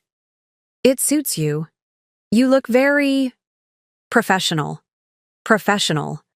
It was the highest compliment in Clara Walker's vocabulary, the quality she had always most admired in others. Once I would have glowed at this acknowledgement. Now it felt trivial, disconnected from the reality of our situation. How's your company doing? My father asked suddenly, surprising me by addressing me directly. Artisan Reach, isn't it? I studied him, trying to detect any sarcasm or bitterness in his question. There was none. Just genuine inquiry, perhaps even a hint of respect. Very well, I answered cautiously. We closed a Series A round 3 months ago, $3.2 million. My father's eyebrows rose slightly. Impressive. And your user base? Over 2,000 artisans actively selling on the platform. About 50,000 regular customers. Growth has been consistent since launch. He nodded, a gesture I recognized from countless business discussions I had witnessed growing up. The acknowledgement of solid numbers, of indisputable success. I saw the article, he said. In Forbes. The 30 under 30 feature. Dad, Cole interjected, his tone warning. Maybe this isn't the time to— No, my father interrupted, his voice firmer than it had been all day. It is the time. He looked directly at me then, really looked at me, for the first time since I had walked out of their house 3 years earlier. "You were right, Cora," he said, the words hanging in the air between us like something physical, tangible, about everything. The digital transition, the changing market, all of it. I felt as though the floor had dropped out from under me. In all the scenarios I had imagined for this reunion, and I had imagined many, I had never anticipated this. Ronald Walker admitting I was right. "If I had listened to you 3 years ago," he continued, his voice low but steady, "if I had implemented even half of the changes you suggested, Walker Accounting might not be facing bankruptcy today." My mother reached for his hand, squeezing it gently. "Ronald, you did what you thought was best." "No," he said, shaking his head. "I did what was comfortable, what was familiar. I refused to adapt because adapting meant admitting the world had changed, that my way wasn't the only way, that maybe my daughter understood something I didn't." I sat perfectly still, afraid that any movement might break this moment of unexpected honesty. My father, proud, stubborn Ronald Walker, was acknowledging not just his business failure, but the deeper failure of his rigid thinking. "The things I said to you," he continued, his gaze dropping briefly before meeting mine again. "About never amounting to anything in business, about wasting your time with digital fantasies. I was wrong, so wrong. The vindication I had once craved now felt hollow, overshadowed by the genuine pain in my father's eyes. This wasn't the satisfying scenario I had imagined, where he reluctantly acknowledged my success while maintaining his own superiority. This was something far more complex, a broken man confronting his own failures, his own misplaced certainty. "Why now?" I asked, my voice steadier than I felt. "Is it because I've succeeded? Because Artisan Reach is profitable while Walker Accounting is bankrupt? Would you be saying any of this if our situations were reversed?" Harsh questions, perhaps, but necessary ones. I needed to know if this was genuine reflection or merely the desperation of a drowning man. My father didn't flinch. "Fair questions," he acknowledged. "The bankruptcy, it forced me to face some difficult truths. About my business decisions. About my stubbornness." He paused. "About how I treated you." He reached into his briefcase and pulled out a folder, sliding it across the table to me. "I've been following your company since the TechStart article, collecting every piece of press, every mention, reading your interviews, studying your business model." I opened the folder to find a meticulously organized collection of articles, printouts, notes in my father's precise handwriting, analysis of Artisan Reach's growth strategy, observations about our fulfillment system. It was the kind of thorough research he had always conducted on companies he admired. "You built something remarkable," he said quietly. "Something innovative and needed. You saw a gap in the market that others missed, and you created a solution. That's real business acumen, Cora." The compliment landed like a physical weight, heavy with the validation I had sought for so long, and then convinced myself I no longer needed. "And yet," I said, closing the folder, 3 years ago, you threw me out, told me I was wasting my time, that I'd never succeed." My mother flinched. Cole looked down at his coffee. My father, however, maintained eye contact. "Yes," he said simply. "I did. And I was wrong. Not just about your business sense, but about what it means to be a father. To support your children even when they choose a different path." A lump formed in my throat, unexpected emotion rising where I had thought there was only coldness. I swallowed hard. "Walker Accounting will likely be liquidated," my father continued, his voice remarkably steady given the weight of his words. 30 years of work, gone. The family legacy I wanted to build, finished. And the most painful part isn't losing the business. It's knowing that I lost my daughter long before that, for the same reason. my inability to see beyond my own narrow vision. The raw honesty of his statement hung in the air between us. I had come to this meeting expecting to feel power in my father's downfall, to experience the satisfaction of having proven him wrong. Instead, I felt a complicated mixture of emotions. Vindication, yes, but also sadness, empathy, and a strange sense of connection I had thought severed years ago. My phone buzzed, a reminder of my 1 p.m. meeting back at Artisan Reach, a convenient escape from this increasingly emotional conversation. "I need to go," I said, gathering my purse and standing. My father nodded, resignation in his expression. He had said his piece, made his acknowledgement, without any apparent expectation of forgiveness or reconciliation. As I turned to leave, Cole caught my eye, his expression pleading. But it was my mother who spoke. "Cora," she said softly, Would you consider having dinner with us sometime? Before everything changes? Before everything changes. Before Walker Accounting is liquidated. Before they potentially lose their home. Before the life they had built unravels completely." I hesitated, caught between the impulse to protect myself from further entanglement and a growing recognition of the genuine regret in my father's eyes. "I'll think about it," I said finally. The same words I had given Cole about attending the creditors' meeting, but this time, they carried a different weight, a different possibility. As I walked out of the cafe, I felt my father's gaze on my back, not judgmental or dismissive, as it once had been, but something new. Something that looked remarkably like respect. "Absolutely not," Mika said, pacing the length of my office. "You can't be serious, Cora." I leaned back in my chair, watching her reaction to what I had just proposed. 2 days had passed since the creditors' meeting. 2 days of distracted work and sleepless nights as an idea had formed and solidified in my mind. "I'm completely serious," I replied. "I think it makes business sense." "Business sense?" Mika stopped pacing to stare at me incredulously. "Acquiring a failing accounting firm that still uses paper ledgers and fax machines? A firm that's hemorrhaging clients and drowning in debt? That makes business sense?" When she put it that way, it did sound absurd. But the plan forming in my mind went beyond simple acquisition. Not acquiring the firm as it exists now, I clarified. Acquiring the client relationships, the institutional knowledge, the brand recognition, and then completely transforming the business model. Mika dropped into the chair across from me, still skeptical. "Into what?" "Artisan Reach is a platform for crafters and artisans.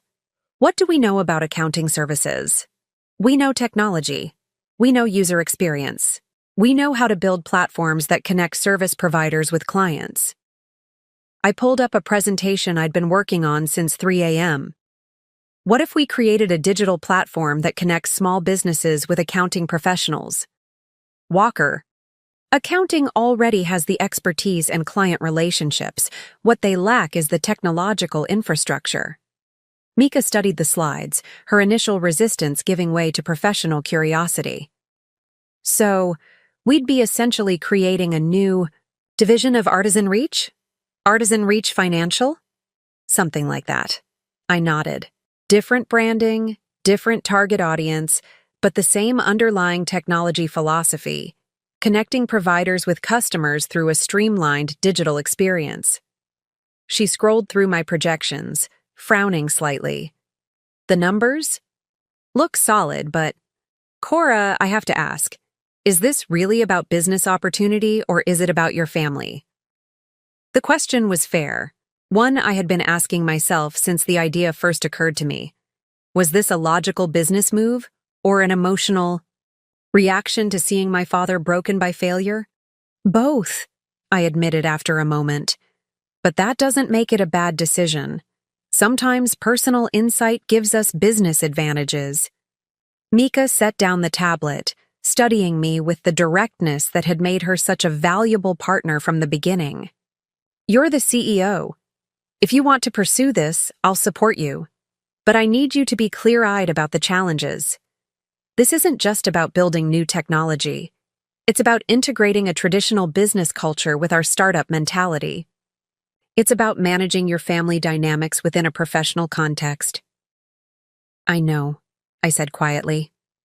I've thought about all of that. Have you discussed this with your father? With Cole? I shook my head. Not yet. I wanted to solidify the concept first, make sure it could work financially. Mika nodded, then asked the question I had been avoiding. And what role would your father have in this new venture? It was the crux of the matter, the most complicated aspect of my plan. Ronald Walker was both the greatest asset and the greatest liability of Walker Accounting. His expertise and client relationships were valuable, but his resistance to change had driven the business into bankruptcy. Consultant, I said finally, focusing on client relations and compliance issues, not operations, not technology, not strategy. And you think he'd accept that? Mika asked skeptically. A man who's been his own boss for 30 years, suddenly reporting to his daughter? I don't know, I admitted. But it's the only offer I'd be willing to make. Later that day, I called Cole and asked him to arrange a meeting, not at our parents' home, which carried too many difficult memories, and not at my office, where the power dynamic would be too overtly in my favor. Instead, I suggested a private room at Meridian, a upscale restaurant downtown. Just the four of us? I specified. Mom, Dad, you and me. What's this about? Cole asked, clearly surprised by the invitation. I have a proposition, I said, unwilling to elaborate further until I had everyone together. Friday at 7 p.m. Can you make it happen? He hesitated, then agreed. I'll let them know. The next 3 days passed in a flurry of preparation. I refined my proposal, consulting with Artisan Reach's CFO and legal team to ensure the numbers worked, and the structure was sound. I prepared a detailed presentation, anticipating every possible question or objection. I rehearsed my pitch until I could deliver it flawlessly, without betraying the emotional undercurrents that threatened to complicate a business decision. By Friday evening, I was as prepared as I could possibly be. I arrived at Meridian 30 minutes early, reviewing my notes one final time as I waited in the private dining room I had reserved. The space was elegant but neutral, expensive enough to convey success, but not ostentatious enough to seem like I was flaunting my wealth. My parents arrived precisely on time, Cole trailing slightly behind them. My mother looked better than she had at the creditors' meeting.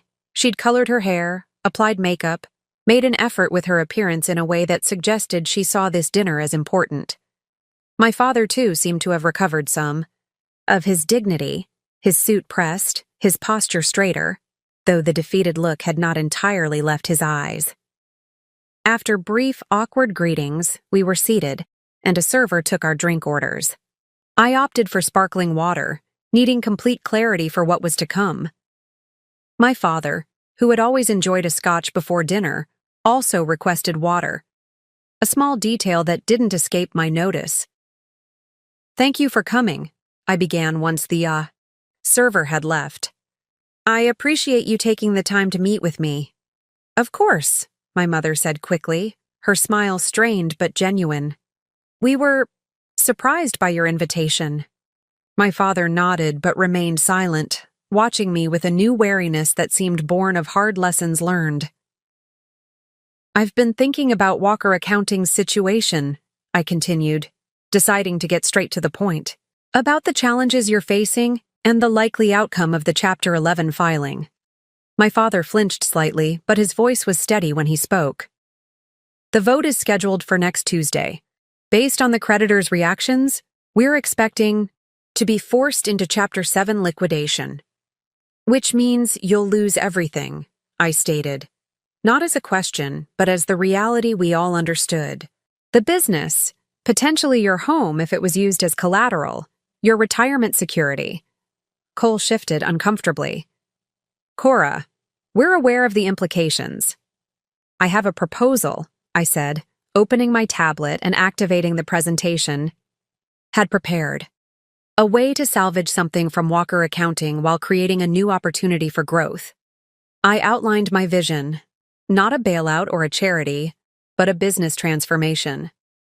Artisan Reach would create a new division focused on connecting small businesses with accounting professionals through a digital platform.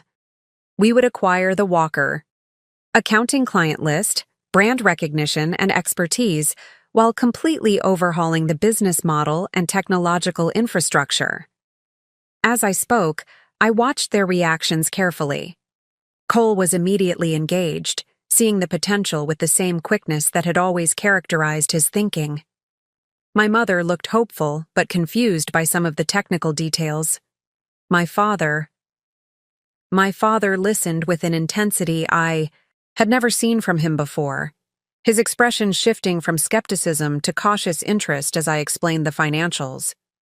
The terms would be straightforward, I continued, moving to the critical slide in my presentation. Artisan Reach would pay a fair market value for Walker Accounting's assets, primarily the client relationships and intellectual property. The payment would be structured to settle the most pressing debts and provide a small cushion for your personal finances. I paused, then delivered the most difficult part of my proposal. Ronald would join the new division as a senior consultant, focusing on client relations and compliance. Cole would be offered a position as a business development manager, leveraging his accounting background and people skills. The implications were clear. They would be employees, not owners. They would work within my company structure, under my leadership, following my vision. It was a complete inversion of the dynamic that had defined our family for decades. And what would this new division be called? My father asked, his first question since I had begun my presentation. I was thinking, Walker Financial Solutions, I replied, maintaining the Walker name recognition while signaling a new direction. My father nodded slowly, his expression unreadable. And my role, as consultant, I would report to the division director, I said, not softening the reality. Who would report to me? A heavy silence fell over the table.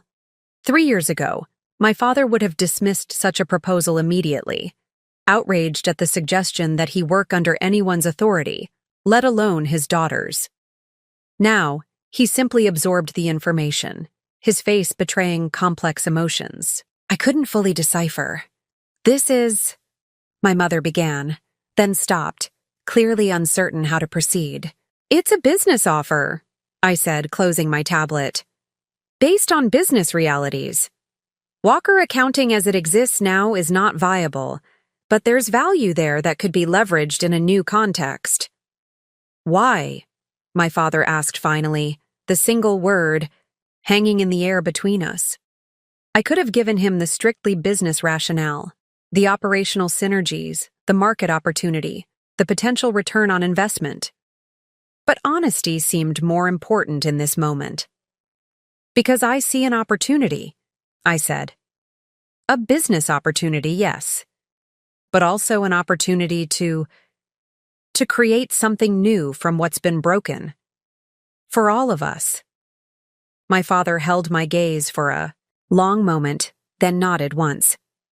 I'd like to review the full proposal, the legal details, the financial terms.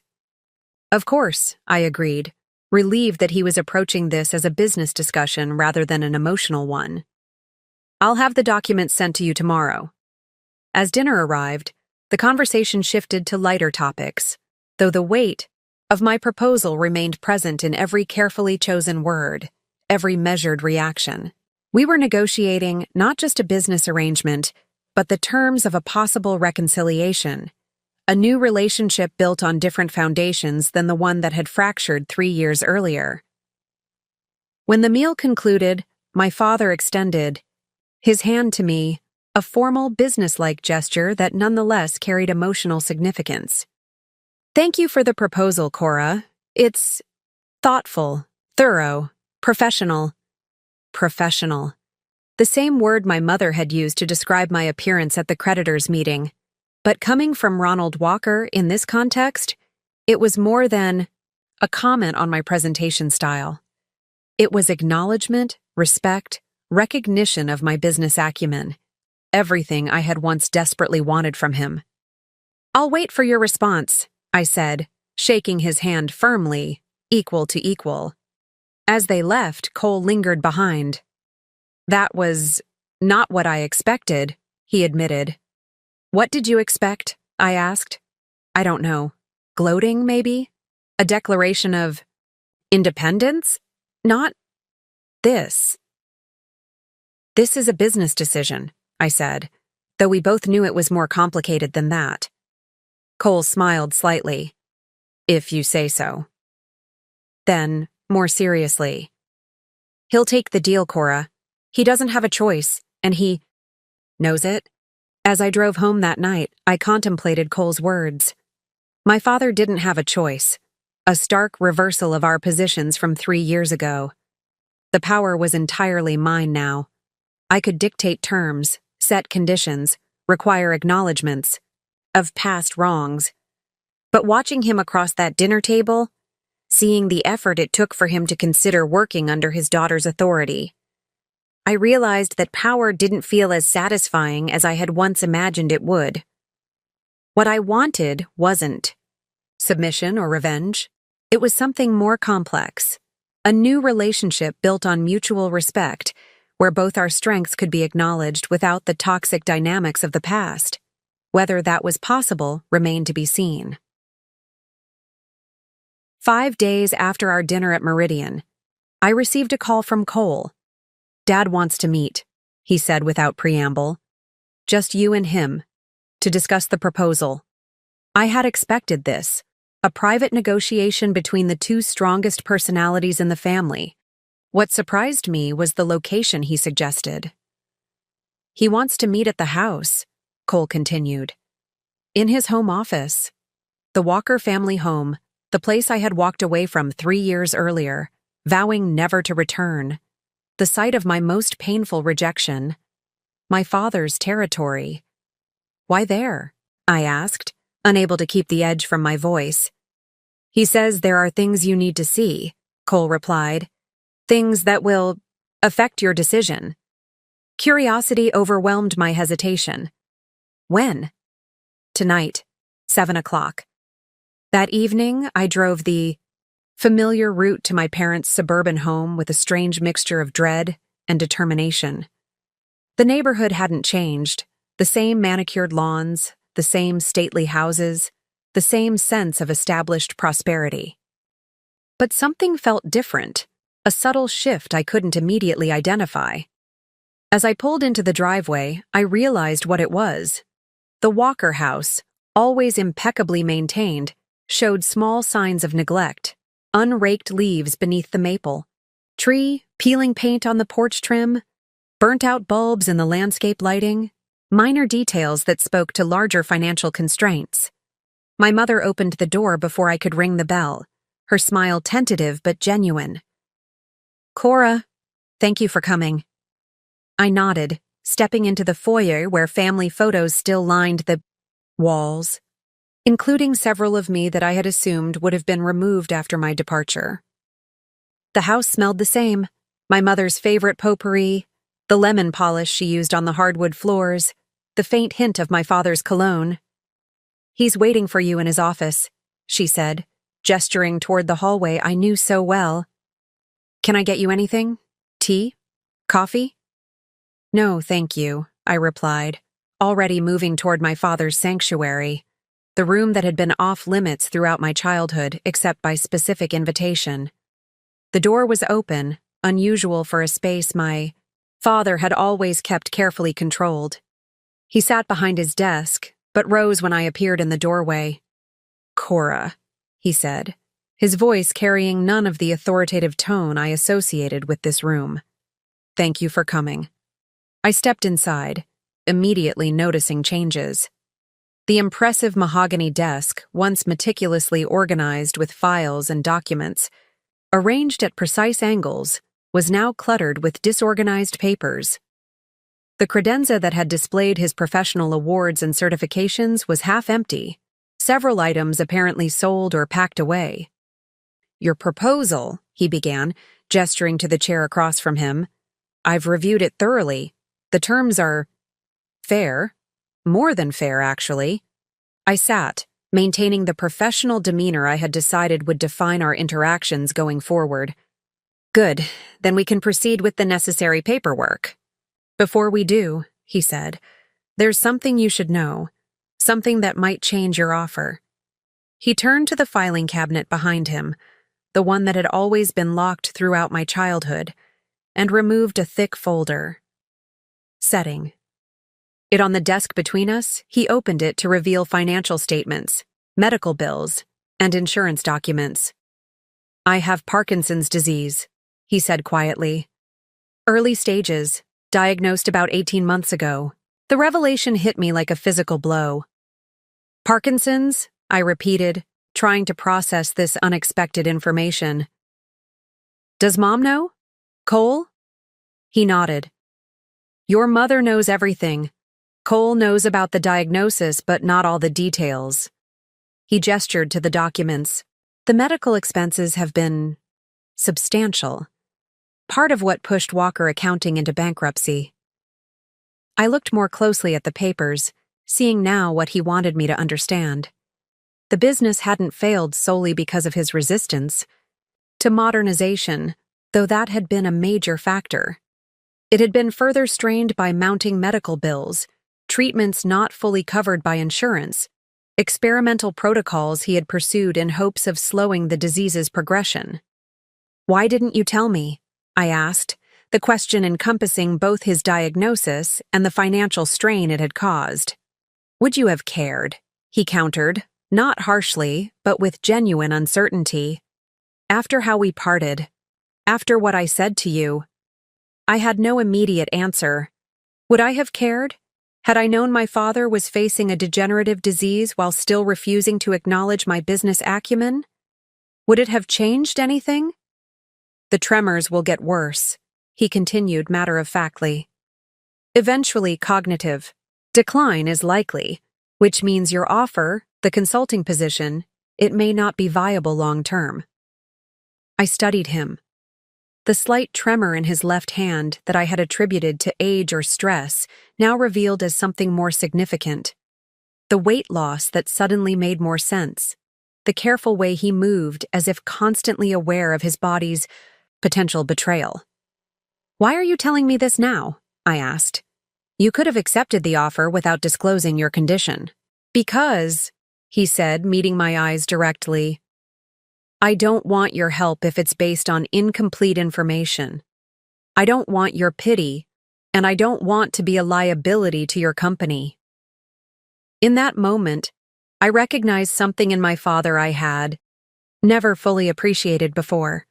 A fundamental integrity that, despite his many flaws, defined his approach to business and perhaps to life. He would not accept rescue under false pretenses, even when facing the loss of everything he had built. "This changes things," I admitted quietly. 2 weeks after learning about my father's condition, I sat alone in my office at Artisan Reach, staring at the final acquisition documents for Walker Accounting. My legal team had revised the agreement, taking into account my father's health disclosure and adjusting the terms accordingly. The new arrangement included comprehensive health coverage, accommodations for his condition as it progressed, and a more flexible consulting role that could evolve as his capabilities changed. On paper, it was perfect, compassionate yet businesslike, addressing both the professional and personal dimensions of the situation. The board had approved it unanimously. The creditors had agreed to the terms. All that remained was for my father to sign. And yet, as I reviewed the meticulously crafted agreement, I felt strangely hollow. This was what winning looked like. Having the power to rescue the very people who had dismissed me. To dictate terms to the father who had once told me I would never amount to anything. I had proven him wrong so thoroughly that I was now in position to save his legacy, to preserve what could be salvaged of the Walker name in the business community. A complete reversal of fortune. A total victory. So why did it feel so empty? Picked up the small framed photograph on my desk, the only personal item in my otherwise sleekly professional office. It showed a much younger version of myself, perhaps 12 years old, sitting beside my father at his desk, both of us laughing as I pretended to review documents with exaggerated seriousness. I had found it in my mother's photo album during my recent visit to the house, and she had insisted I take it. "You were always trying to be part of his world," she had said softly. "And he was always so proud of how quickly you understood things." Proud. Not a word I would have associated with my father's feelings toward me. And yet, looking at the photograph, I could see it clearly, the genuine delight in his expression as he shared his work with his precocious daughter. What had changed between that moment and the devastating rejection 3 years ago? Had his pride in me transformed into resentment as I grew into a woman with my own ideas, my own vision? Or had fear of obsolescence, fear of a changing world he couldn't control, fear of his own body's betrayal, gradually hardened into the rigid authoritarianism that ultimately drove me away? My phone buzzed with a text from Cole. "Dad signed the papers. It's done."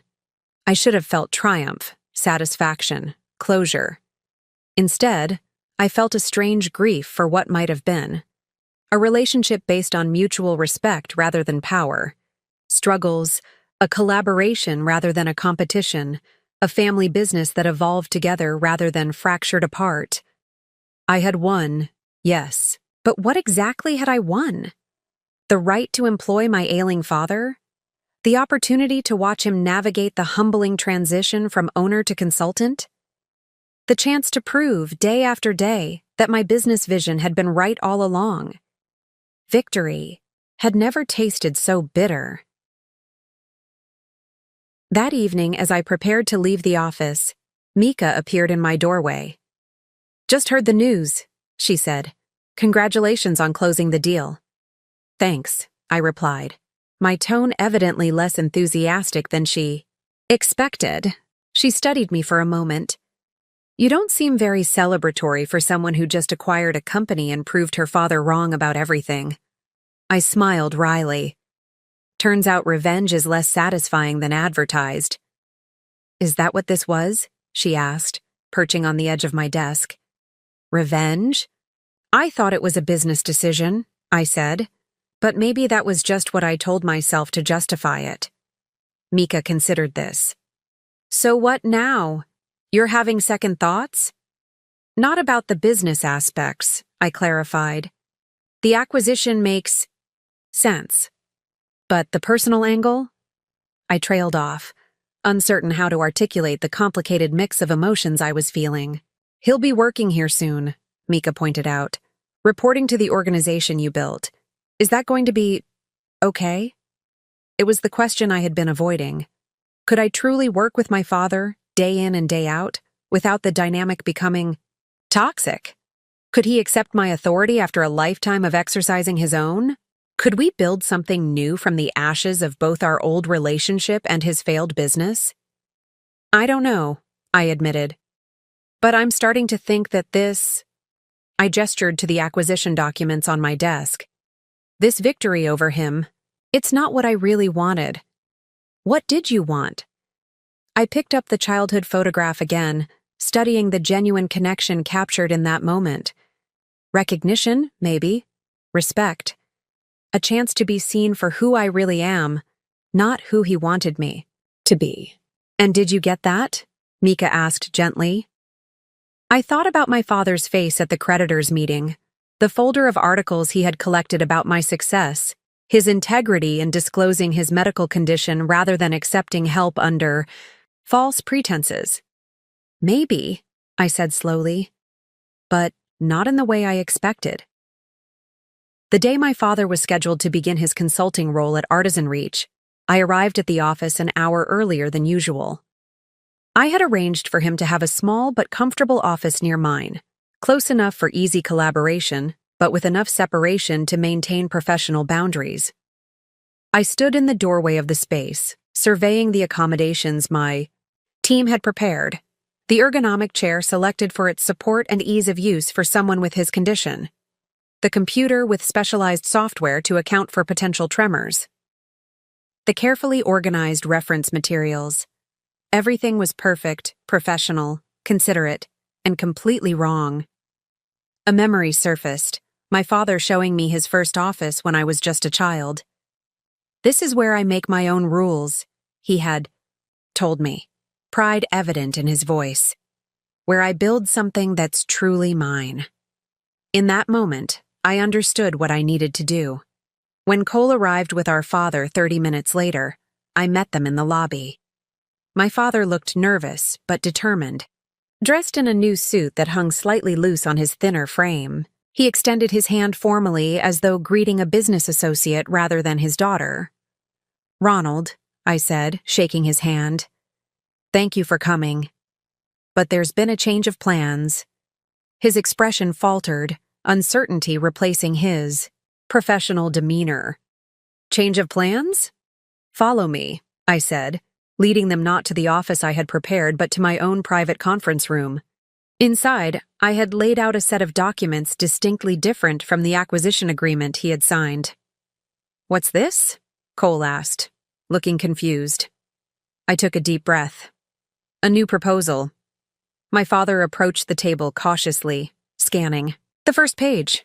His brow furrowed as he processed what he was reading. "A partnership agreement," he said, looking up at me with genuine confusion. "Yes," I confirmed. "Not an acquisition, not a consulting arrangement, a true partnership."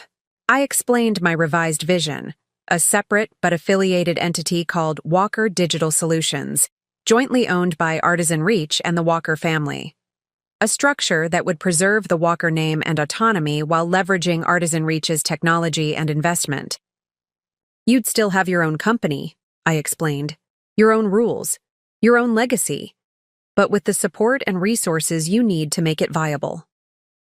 My father stared at the documents, then at me, clearly struggling to understand the dramatic shift in my approach. "Why?" he asked finally, his voice barely above a whisper. "Why would you do this after everything?" It was the same question he had asked at our dinner meeting, but now it carried different weight, different meaning. "Because winning isn't what I thought it would be," I said honestly, "and because some things are more important than being right." Cole looked between us, his expression a mixture of hope and caution. My father picked up the partnership agreement with slightly trembling hands, studying the terms with the careful attention to detail that had made him a respected accountant for decades. "This is very generous," he said finally. "It's not charity," I clarified. "It's a business decision. But it's also an opportunity. For both of us. An opportunity to heal what had been broken. To build something new together, rather than from the ashes of the other's defeat. To create a legacy that honored both our strengths, rather than pitting them against each other." My father extended his hand, not in the formal business manner of our previous exchanges, but open, vulnerable, genuine. "Partners," he said simply. I took his hand, feeling the slight tremor that signaled his condition, but also the strength that had built a business from nothing, the determination that had defined his career, and for better or worse, shaped my own. "Partners," I agreed. 6 months after forming Walker Digital Solutions, I stood at the podium of the Regional Business Excellence Awards, accepting the Innovative Partnership of the Year honor. The audience applauded as I acknowledged the joint EAE teams from Artisan Reach and WDS who had made our success possible. In the front row sat my father, thinner than he had once been, but with clear pride in his eyes. Beside him, my mother beamed, her hand resting protectively on his. Cole was there too, having found his own niche in our new venture, not as an accountant, but as the client relations director, a role that finally utilized his natural empathy and people skills. Even Alina had come, though she maintained her position at Bennett Financial. Our relationship was still tentative, rebuilding slowly through occasional lunches and cautious conversations. This partnership represents more than just business synergy, I told the audience. It demonstrates that innovation doesn't have to discard tradition, that new approaches can honor established expertise, that sometimes the best path forward is one where different generations learn from each other. As I spoke, I caught my father's eye. He nodded slightly, acknowledging the deeper meaning behind my words. In the months since forming our partnership, we had both changed. He becoming more open to new ideas, I learning to value the wisdom that came from his decades of experience. His health continued to decline, the tremors more pronounced, the fatigue more evident. But Walker Digital Solutions had been structured to accommodate his changing capabilities, allowing him to contribute meaningfully even as his role evolved. After the ceremony, my family gathered at my apartment for a small celebration. As we shared stories and laughter, I slipped away to the balcony, needing a moment of quiet reflection. My father joined me a few minutes later, moving carefully with the cane he now used. "Quite a view," he said, gazing out at the city skyline. "Worth every penny," I replied, smiling. We stood in comfortable silence, a rare gift after years of charged words and painful absences. "You know," he said finally, "when you walked out 3 years ago, I was certain you were making a terrible mistake." "I remember," I said dryly. "But you were right," he continued. "Not just about business, about technology, but about having the courage to build something of your own." I turned to look at him, seeing not the imposing figure who had once dominated my life, but a man, flawed, human, facing his own mortality with the same determination he had once applied to building his business. "I learned that from you," I said quietly. "The courage part, anyway." He smiled, a trace of his old confidence returning. "Maybe, but you've taught me more important lessons about adaptability, about second chances." The evening breeze carried the sounds of laughter from inside, Cole telling a story, my mother's delighted response. The simple joy of family, something I had convinced myself I no longer needed. "We both won, didn't we?" I asked, suddenly understanding the true victory that had emerged from our confrontation. My father nodded, his gaze returning to the city lights. "Yes, but not in the way either of us expected." As we rejoined the others, I reflected on the journey that had brought us here. From rejection to success, from confrontation to collaboration, from broken family to something new and stronger. The path hadn't been what I'd imagined when I walked out of my parents' house that night, determined to prove my father wrong. I had proven him wrong, yes. But more importantly, we had both proven capable of something far more difficult than business success. Growth, forgiveness, and the wisdom to value relationship over being right. And that, I realized, was the most valuable asset of all. Up next, you've got 2 more standout stories right on your screen. If this one hit the mark, you won't want to pass these up. Just click and check them out. And don't forget to subscribe and turn on the notification bell so you don't miss any upload from us.